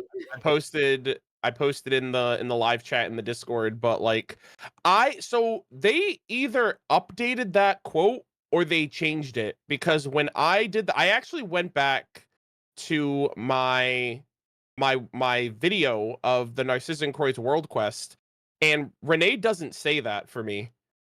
He doesn't Interesting. mention that someone has seized control of the life force and someone has opened the beast realm, which, like, basically implies that Renee realized that someone had obtained control of Nibirius. Right? I think it was Rhindaughter that he was speculating, like, during Fontaine. But Also, wait, sorry, Arnold. Like, you posted that. Like, I've memorized this conversation. I have footage. I've used it so much. This is a weird. Wait, did they actually change it? No, wait, this was not in the original. Sorry, yeah, go it on. it wasn't in the original because, well, I feel like it's like something like Hoyo does this has done this in the past. Like when Genshin first came out, Zhongli mentions like a line that A mentions. He says, 7 ideals for 7 gods, and among them eternity is nearest unto heaven. That's what he originally said when the game like first came out, but now if you do the quest, he says eternity is nearest unto the heavenly principles. Oh, they're making it more So clear. I see. so like, yeah, they kind of like clarified on that. So, and they've done this before in some quests where, in the future, depending on when you did it, they'll update lines to give different context to things. So they're like, if we did it, or if someone recorded footage of it at the earliest, it would be different than it probably is now, unless you redid all the content again to see for yourself. But I saw someone posted this on Twitter a while ago, and I was like, did he? I had no idea, and I went back to my original footage, and it's not there. So I guess the only way to confirm it is if you or someone else does the quest again to confirm it. But Yeah, if so, Renee's the GOAT because he would have known that beforehand in his variables and calculations and whatnot. Interesting. Yeah. Like, I wonder if they updated the transcript of the quests, maybe. Because they tend to do that on the wiki. Yeah, it's really interesting. But yeah, I figured I'd mention that because we mentioned Renee, and it's been a minute since I've talked to any of you guys, and I was like, oh man, so much has happened. Like the freaking God's Limit Oh. trailer came out. The No, thank you so much. Like this, Mhm. this is very important to me. I definitely won't spiral over this. yeah. Yeah, just another reason why Renee is awesome.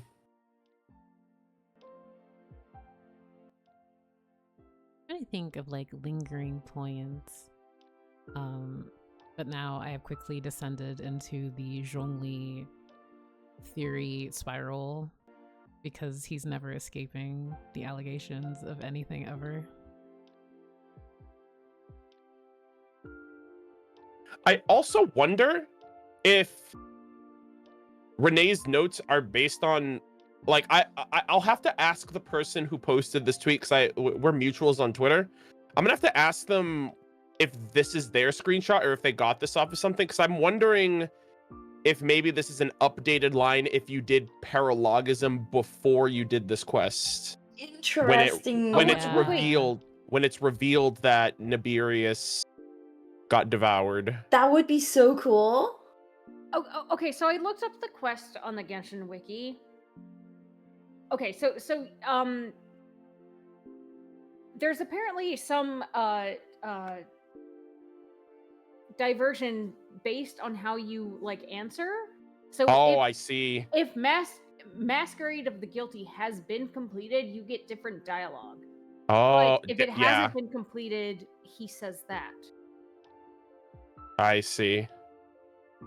That's interesting. I actually Yeah, because I did the Archon quest before I did the World quest. No, me too. I feel like most people do the Archon quest before the Yeah. World quest. I mean, that's what I do. Mhm. I also do appreciate how you get different dialogue depending on if you've actually completed events or not, because in the world quest, if you didn't do the Iktomi event, you get different dialogue with with Sitlali as well. Yes, with both Sidlali and I'm blanking on his name. Layla? Yeah, You Lila, get different you get different dialogue. So. Yeah, I realized that too because the item from Sanhaj's arrow rest, you have to use that on the seat. But I was like, wait a minute, I got this from the limited quest, so I assumed, and I was right. I assumed that Sitlali gives it to you if you didn't do the event. She brings it to you during the quest, so people who didn't do the event can still use it when the time comes, because I got that item patches ago, like in 5.2. So yeah, so they have like really interesting alternatives. I will say though, I don't like how, I mean, I guess it makes sense, but I remember during the Archon, the Natlan interlude with Capitano, there's two different like responses you can give him when he like I think when it like you're asking him something regarding like his identity before the Fatui, and I chose one option, and I think I was like, oh, who were you in the past? And he was like, oh, that's of no importance, I don't really think about it anymore. But if I chose the other response, which I ended up looking it up in the archive, he talks about how he used to be the Sentinel Knight. Like, he actually gives you a little bit of a description about who he was. Like, he was like, oh, I was the Sentinel Knight, and I represented the glory of Conria.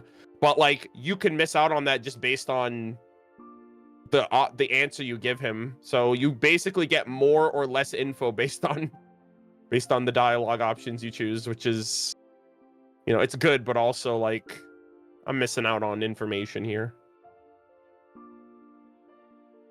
Also, I totally understand what you're saying, but sorry, I'm still like actually looking at the screenshot and looking at the dialogue.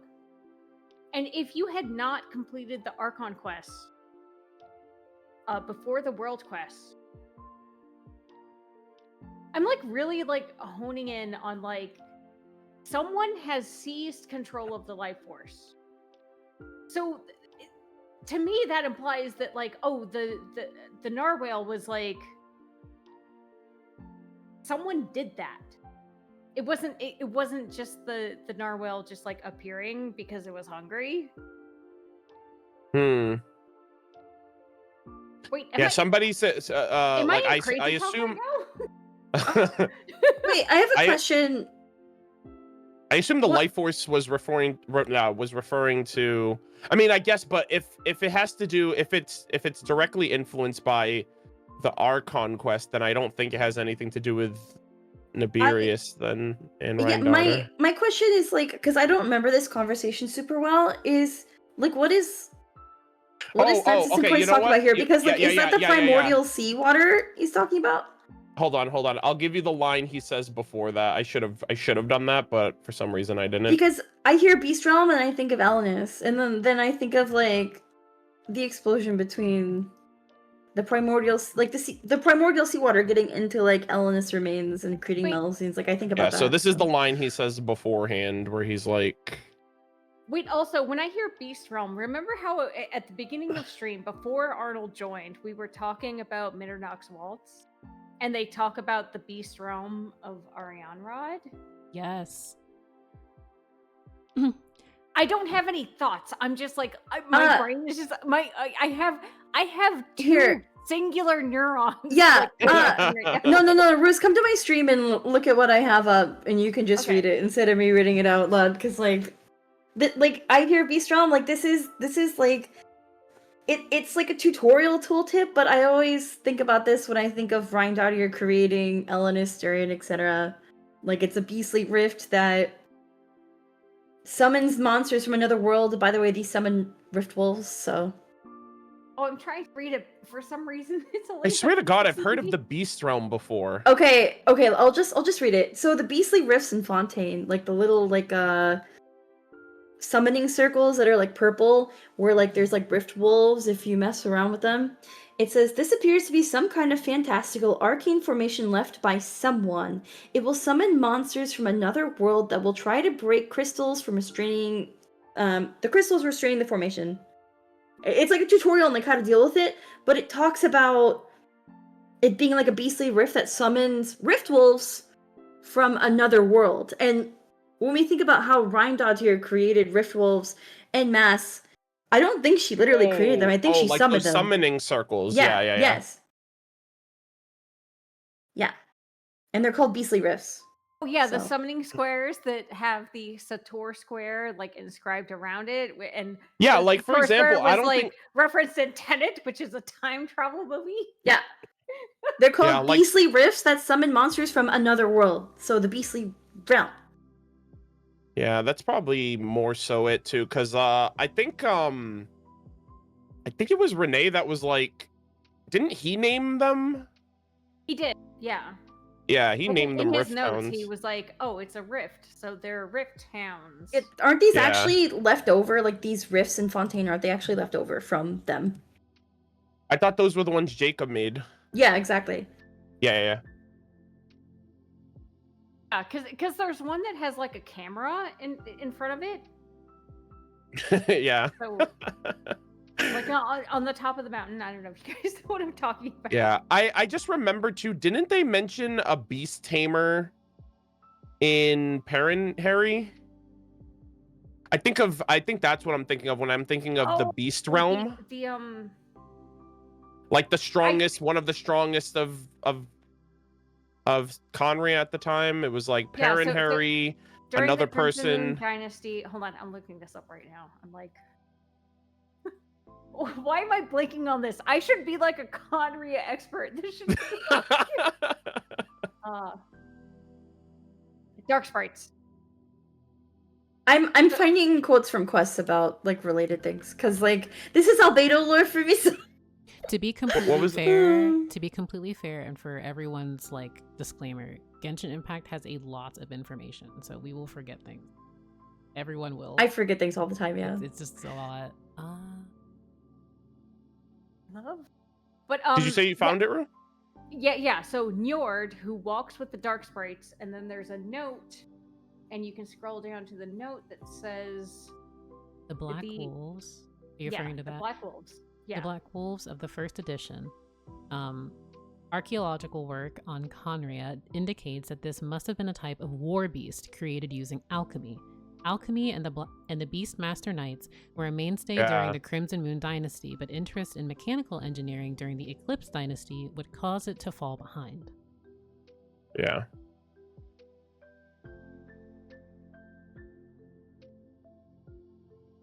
Wait, which actually, hold on. I need to add a correction. What I said, like the Rift Wolves being like created by Rhindaughter 500 years ago. They had existed prior, but I guess she was just accidentally creating them. I mean, I think she just summoned them. Like they're from other worlds, right? That's the implication. Yeah. Okay, that's kind of stolen valor on her part. She's like taking credit for creating. Like when you say Rhindaughter created them, it's kind of like you're just giving them a door to Tevat. You're not really creating them. To be fair, it's not like she was trying to take credit. She discarded the sketches and they just appeared.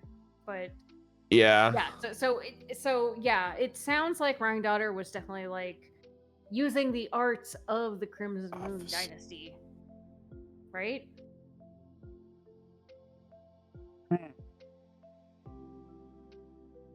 Oh god, no, Kiri, you know, there's literally so much to catch in lore. Like, I'm like... I feel like every minute right now, I'm like, oh shit, I'm like rediscovering something that I had totally forgotten about.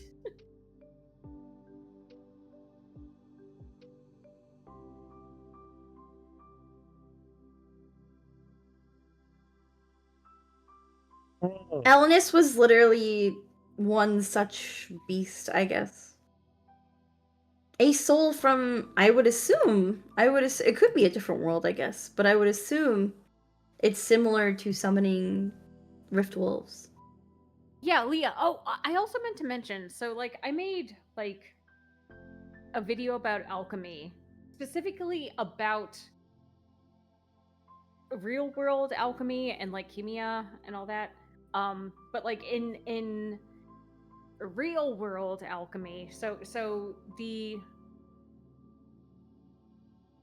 idea was to basically draw from the prima materia, which was like this chaos, and like create this blackened ash and then whiten it. So in the different stages of alchemy, you go to albedo, which is like the whitening of the ashes, but then giving the ashes lifeblood to make it like whole, or like getting to the philosopher's stone. So did that make sense?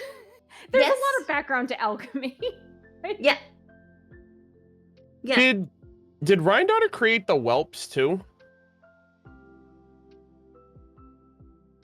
I had assumed so. Yeah. Yeah. It says like it's just weird because like in all of the other ones it says like the whelps, it says that Gold classified them as Alpha Sol. Yeah, and then sorry, go on. But then in the Rift Hounds it says they were created by Gold. Yeah, so I think she has like this classification system for her creations that actually corresponds with like soil types. So Yeah. Alpha Soul, to my understanding, has like the most organic matter in it. It's I don't remember because I looked this up such a long time ago. But basically, like the other drops compare Alpha Soul to humus, which is durian, to chalk, which is albedo, which is better, which is like best, you know. So I think it's just like a classification system she uses that talks about like soil types.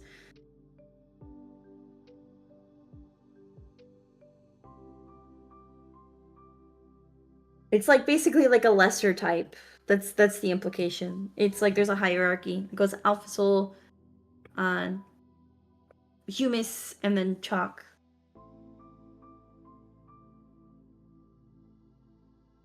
Again, reflects real world like or like IRL alchemy, I guess. Even though it's like, you know, not a real science or anything, but like, Hey, Until hey. now. Okay, hold on a second. I am a chemist. I'm literally applying for my master's in chemistry. Like, okay. That's so funny. Wait, no. Wait, okay, Leah, you should appreciate then that, like, I say it's like, oh, it's not a real world science, but like it was a proto science, which people were like discovering chemical reactions before like we actually had chemistry. So like it's like a cool progression in like human thought. exactly. No, alchemy led into modern day chemistry, and modern day chemistry is incredibly useful. So, All right, turn my water into wine. Add grapes. Oh, great alchemist. Yeah, extracts, whatever. You need some other ingredients, not just water.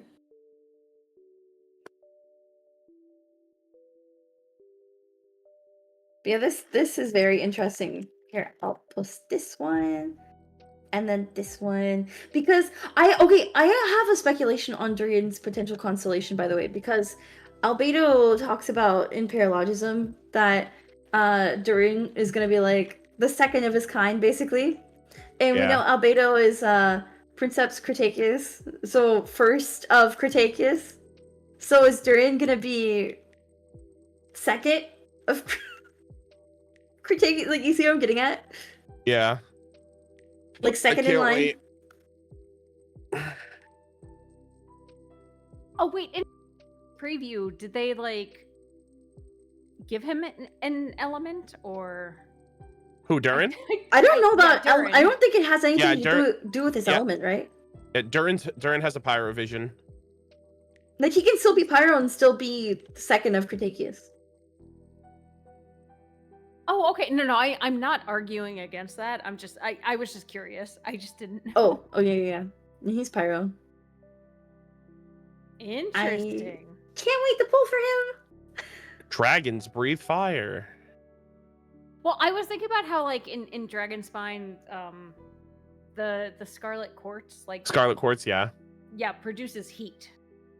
Yeah, his design is like the little gems on his attire is like the Scarlet Quartz reminds me of.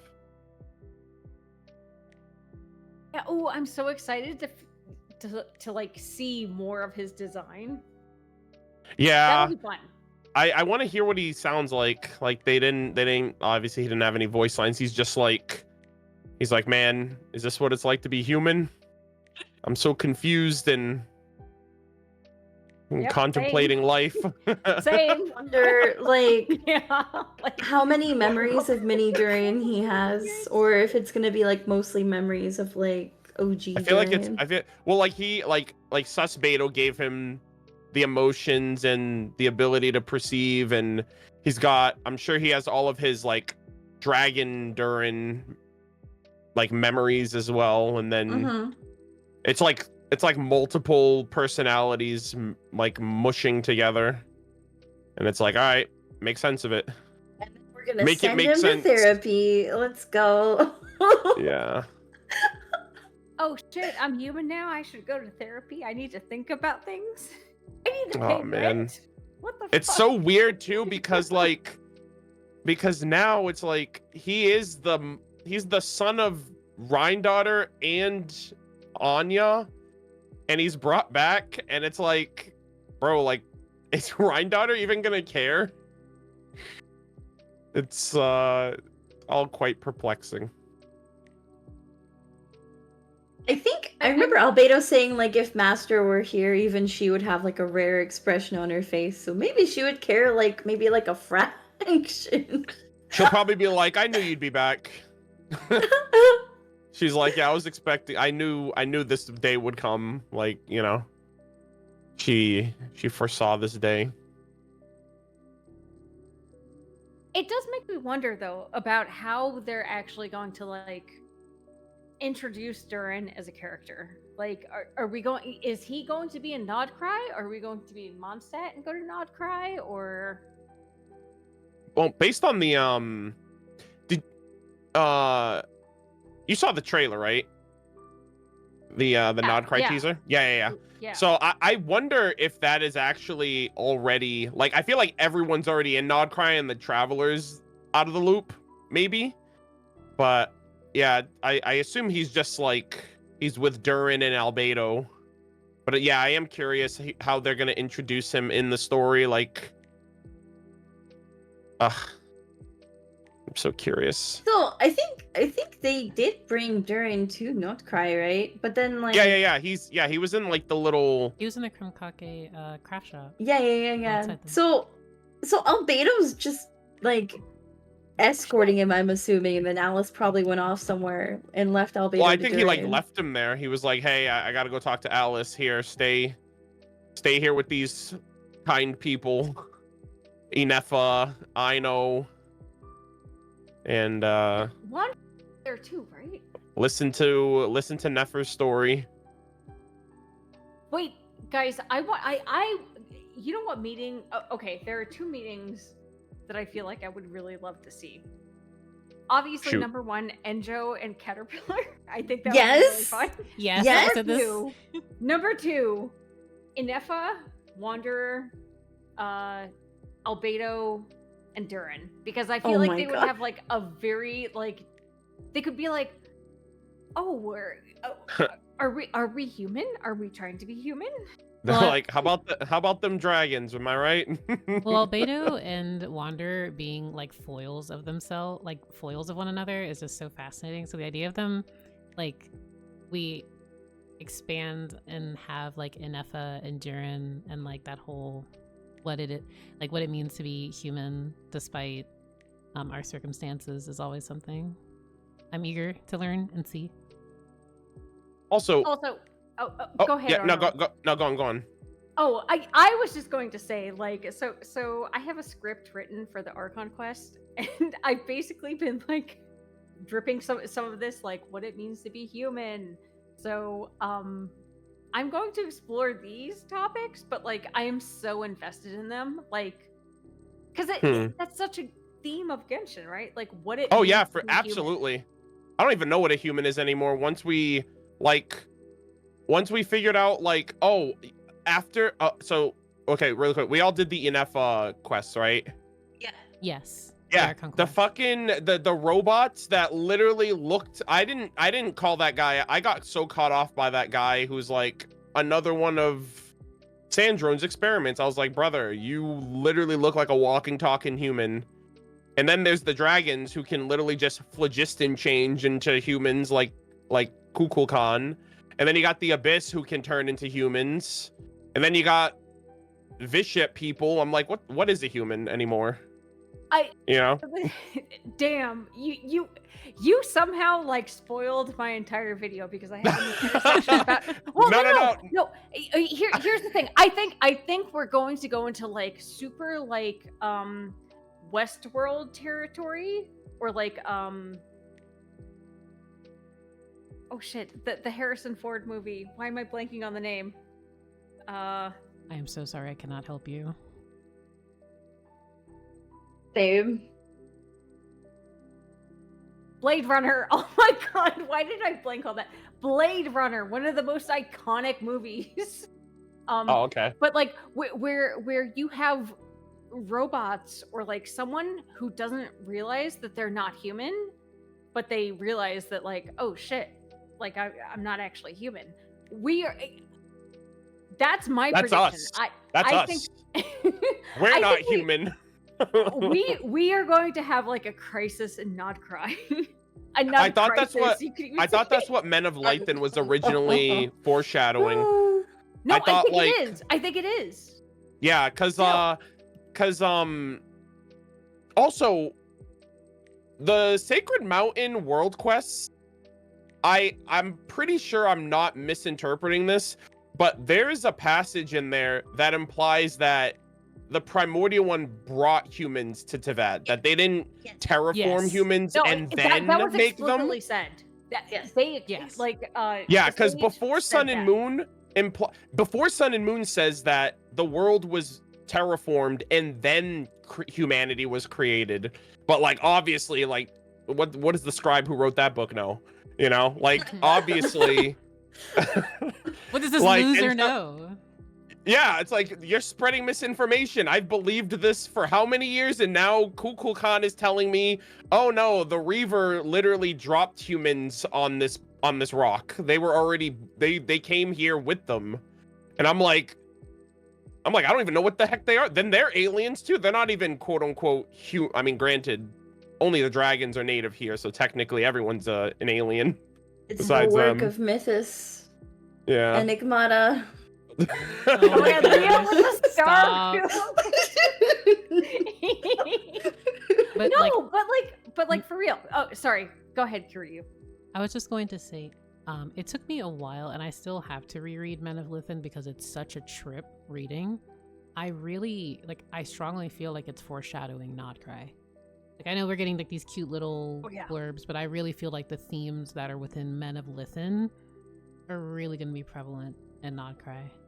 So, yeah, and the concept of, or the question that is, what is humanity? Who are truly humans? What does it mean to be human? Yeah. While I was listening to you guys, I had a point, but then it just lost on me. So apologies.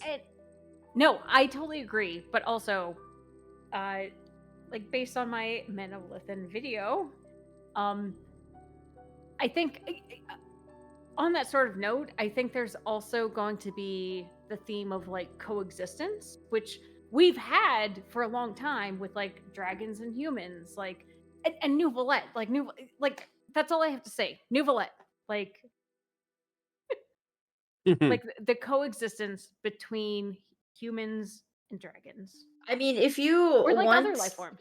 If you want to talk about coexistence, go read the anniversary wings and how a certain green bard summoned the stars of Teyvat to heal the world and connect everyone together.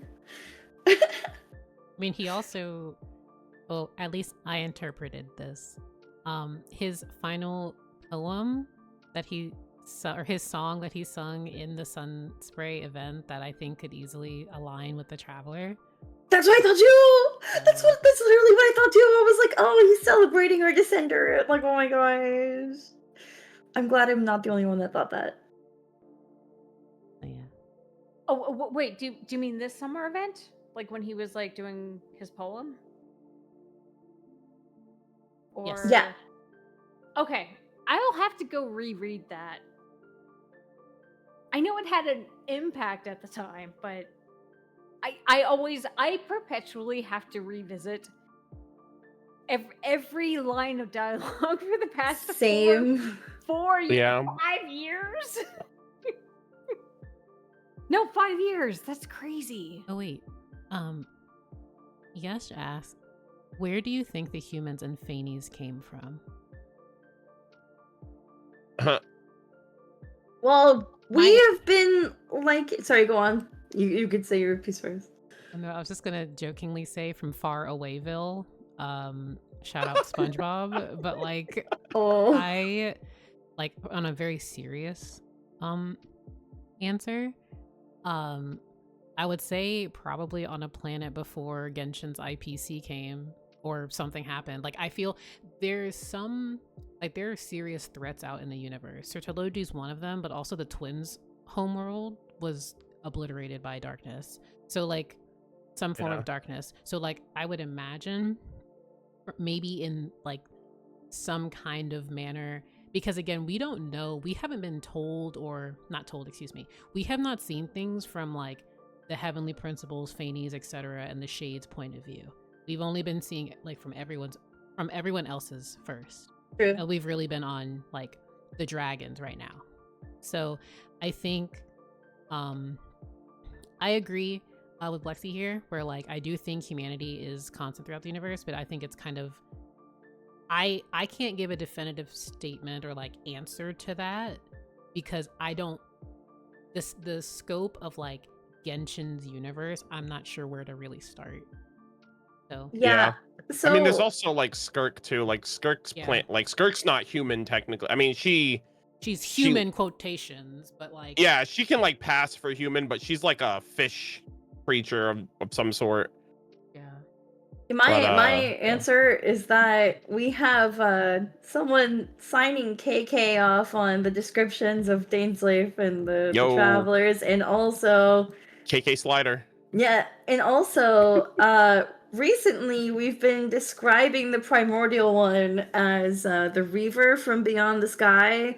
So if that's any indication, Can I also Can we have like a dual counter of like Arnold mentioning Simulanka, but also Leo mentioning Star Rail?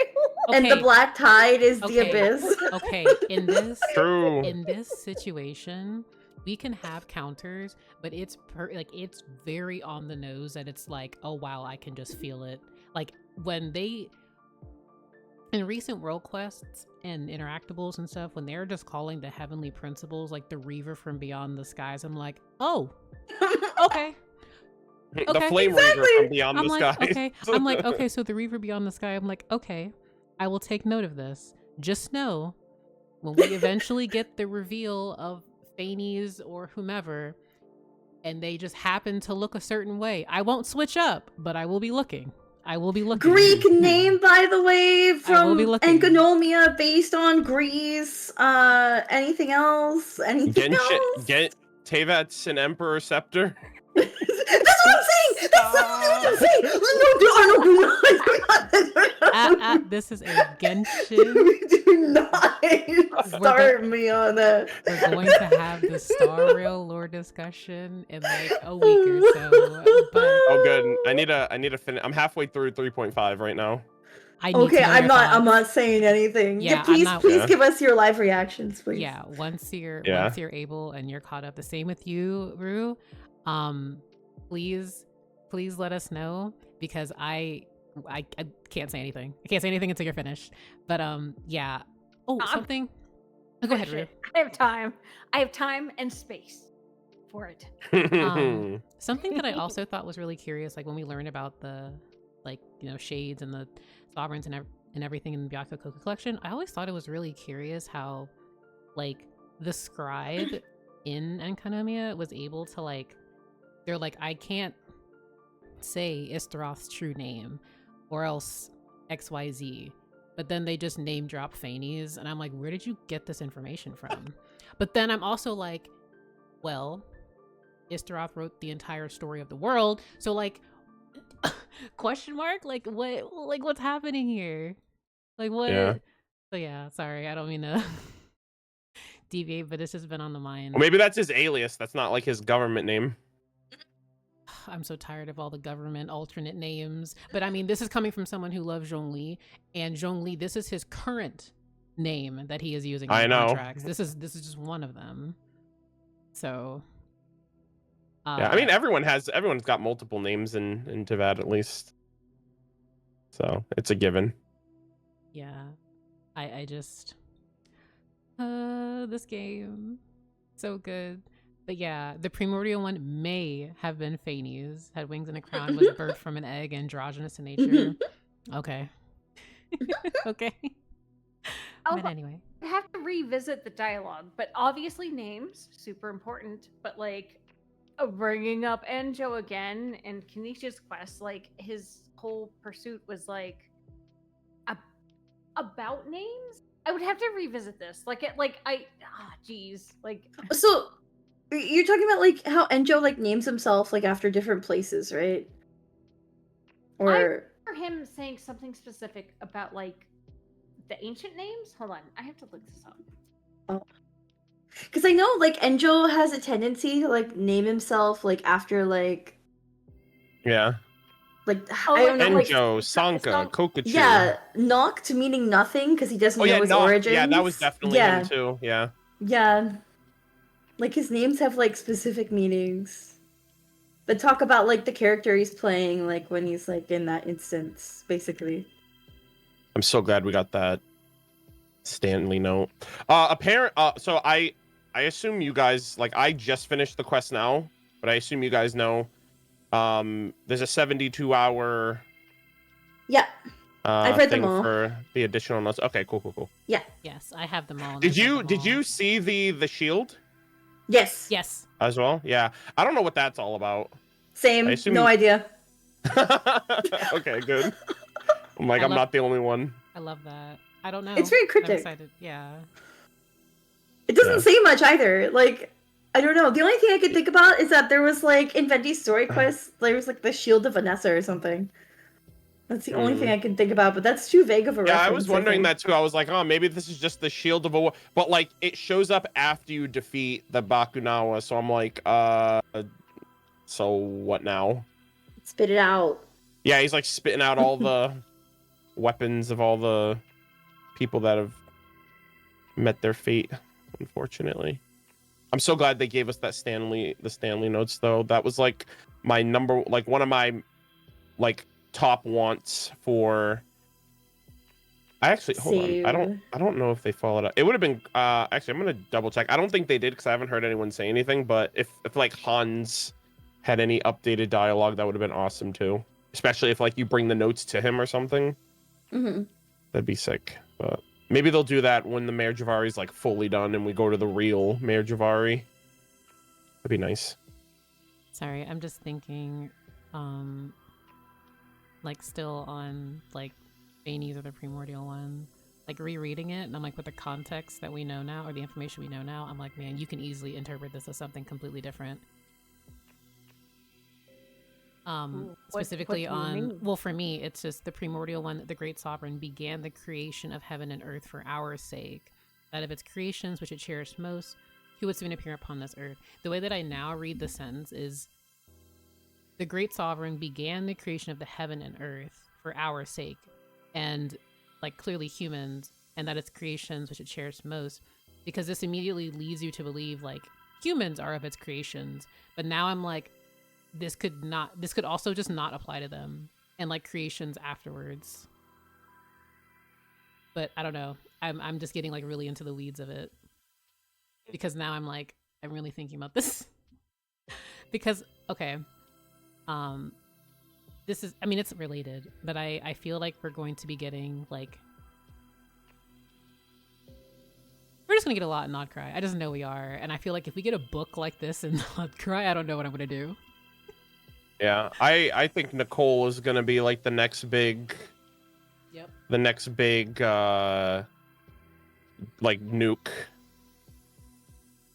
I mean, she's Because been... she's the, I mean, in Nefer's own words, an even greater storyteller than me has arrived. Well, Like, I she's mean- even older and more ancient, and she's a fucking Sealy turned Wait, human. well, I have a thought. You could even say that so far she's been the nuke Cole. The what? The what? The nuke, Nicole, nuke like Cole. nuclear.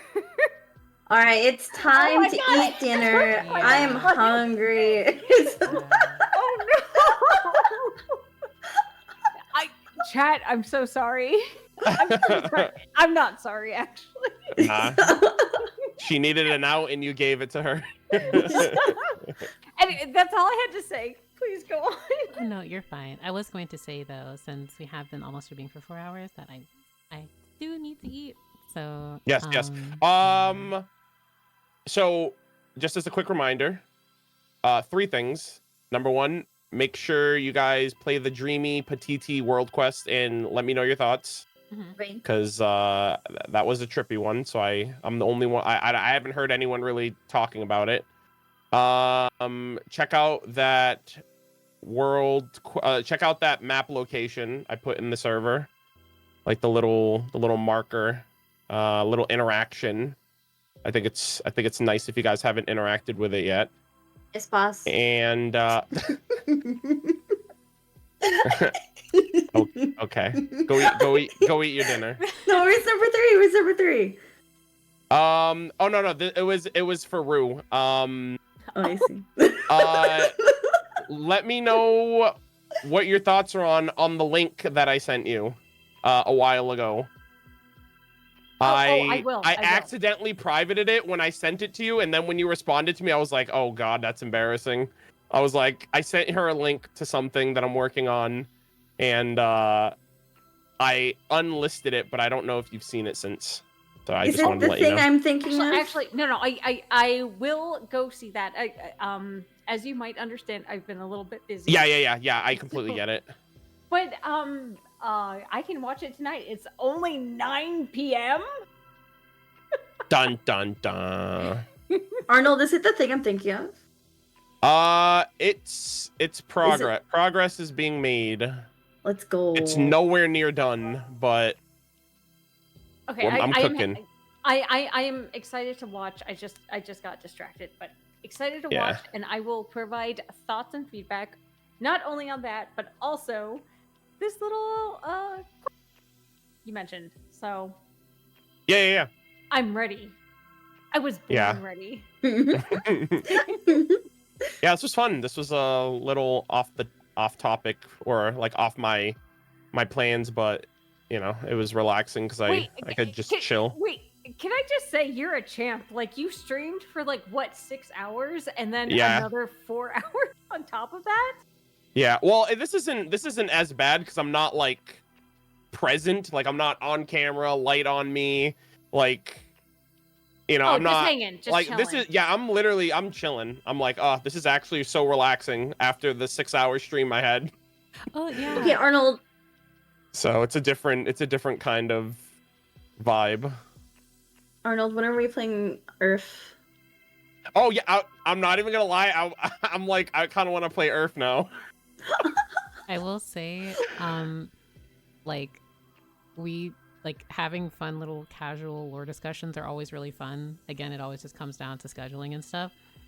There is absolutely going to be a Star Rail lore discussion in the coming like week or so, of which we will see who all would be around and interested and stuff. So when that time comes and people who would like to join absolutely should, if they'd like to, again. Yeah, this is like really fun, and thanks for joining. Like honestly, it's I always find it really fun to just talk about Genshin lore and stuff with friends. Yeah, I finished half of the quest for 3.5 yesterday. I think I stopped after I just met Evernight, and that's where I stopped. So that's like, I think, the halfway point so far. So I just have to do, I think I'll have it finished in my next stream.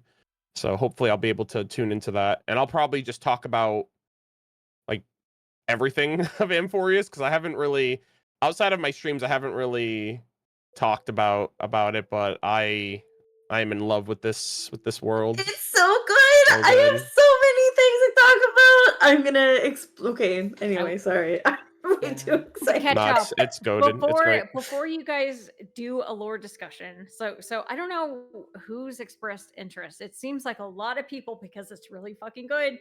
Ashkai wants to join. Yeah. No, I know Stephanie, she has thoughts. Stephanie also mentioned they would like to join. We'll see though. Just with the like, again, the scheduling and stuff, and also giving people time to like do it, because it's a lot.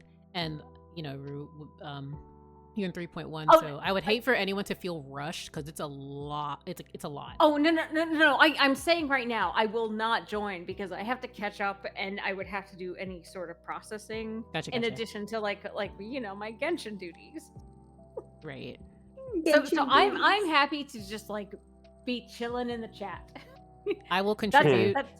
I will contribute to the conversation, crying about like 3 characters, and that will be my contribution. But no, like, yeah, I don't mean to like immediately deviate from the Genshin lore and talk about Star Rail, but I will say Amphorius absolutely made me lock in and love Star Rail's like writing all the more. Absolutely fantastic. Highest cinema. Yeah. I will also say that I have received, so take this as someone who hasn't played Star Rail, but I've received vague comments saying like, Ruse, you have to play Amphorius because there are themes and narratives that seem to tie into Genshin. So even if you don't make videos about Star Rail, you should trust still me, play you You can make a Genshin video from it from Yeah. Emporius. You Facts, can. you can. You really can. You absolutely can. Like, I can't express enough how Amphorius, like, even though I am not the most knowledgeable on like Star right now, and I'm like really getting myself together and catching up, like, it's honestly inspiring me to like consider making Star Rail lore videos because Amphorius is just that good. I haven't been like hooked into Star Rail like this since Amphorius. So, That's what I'm saying. Wait. Yeah, Also, like I Kiryu, think you it like should. I enjoyed Penacony. It's just like Emporius, I'm like locked in. Like everything else up to that point, up to now has been smooth sailing. It's been a nice experience. Like I really liked because Penacony reminds me a lot of Persona 5, and that's my favorite game of all time. So I was like, oh shit, like yep. Also, first of all, Kiryu, you should make more videos. On Star Rail specifically, so I can watch them. You will my lore videos for Star Rail is just going to be me crashing out about 3 characters for 20 minutes. So, but no, yeah, I think it'd be fun, but I look forward to our like Star Rail lore discussion because it's always a great time hanging out with everyone. But yeah. Okay, but it's time for me to eat because I feel like a bit lightheaded, admittedly. So I think I need to like I need to eat.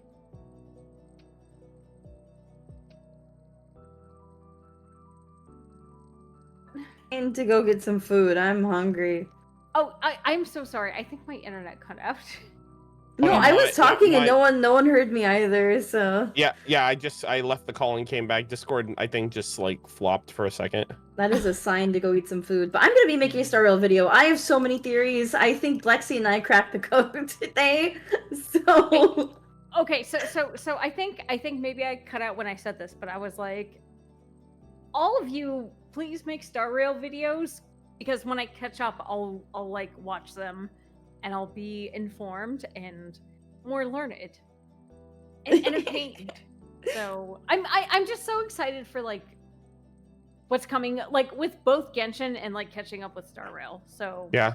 I'm very excited. I don't make content on Star Rail, at least other outside of streams, but I highly recommend DeWeet, who does really good like recaps and Oh, just he's kind of so like funny. He's so he is funny. hilarious. He is so funny. Yeah.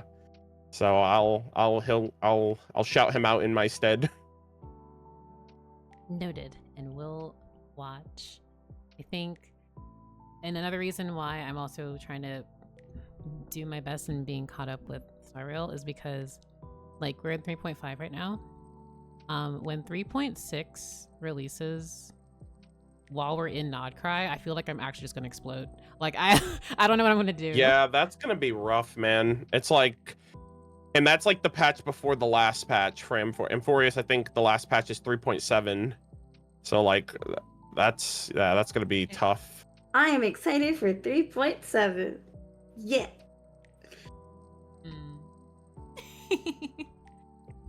But yeah. So woo. All right, but I think that's gonna be where I call it there personally, because I Alrighty. need to go. But it was really Same. fun streaming and being able to gush about lore with everyone. It was all Same. really fun, and I hope we Same. do more soon, because it'd be great. So yeah, Yes. Bye, chat. Okay, no, Hope you guys Bye, enjoyed. chat. Bye, chat.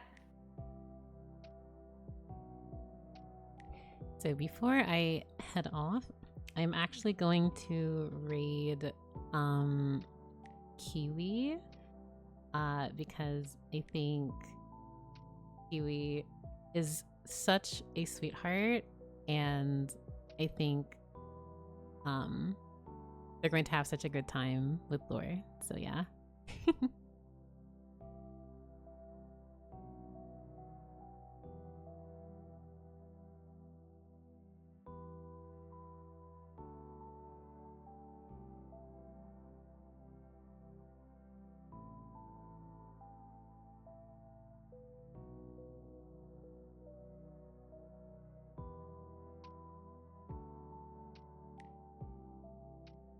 me trying to figure out actually though how to raid properly, because I always unfortunately take forever. But I do want to thank everyone for like just being a part of the lore discussion. I'm sorry I have like low energy right now, but it's just been such a good time. I'm really happy that Arnold was able to like come in too, because we've really been wanting to like have discussions with everyone. I know sometimes it just gets difficult because of scheduling and everything. So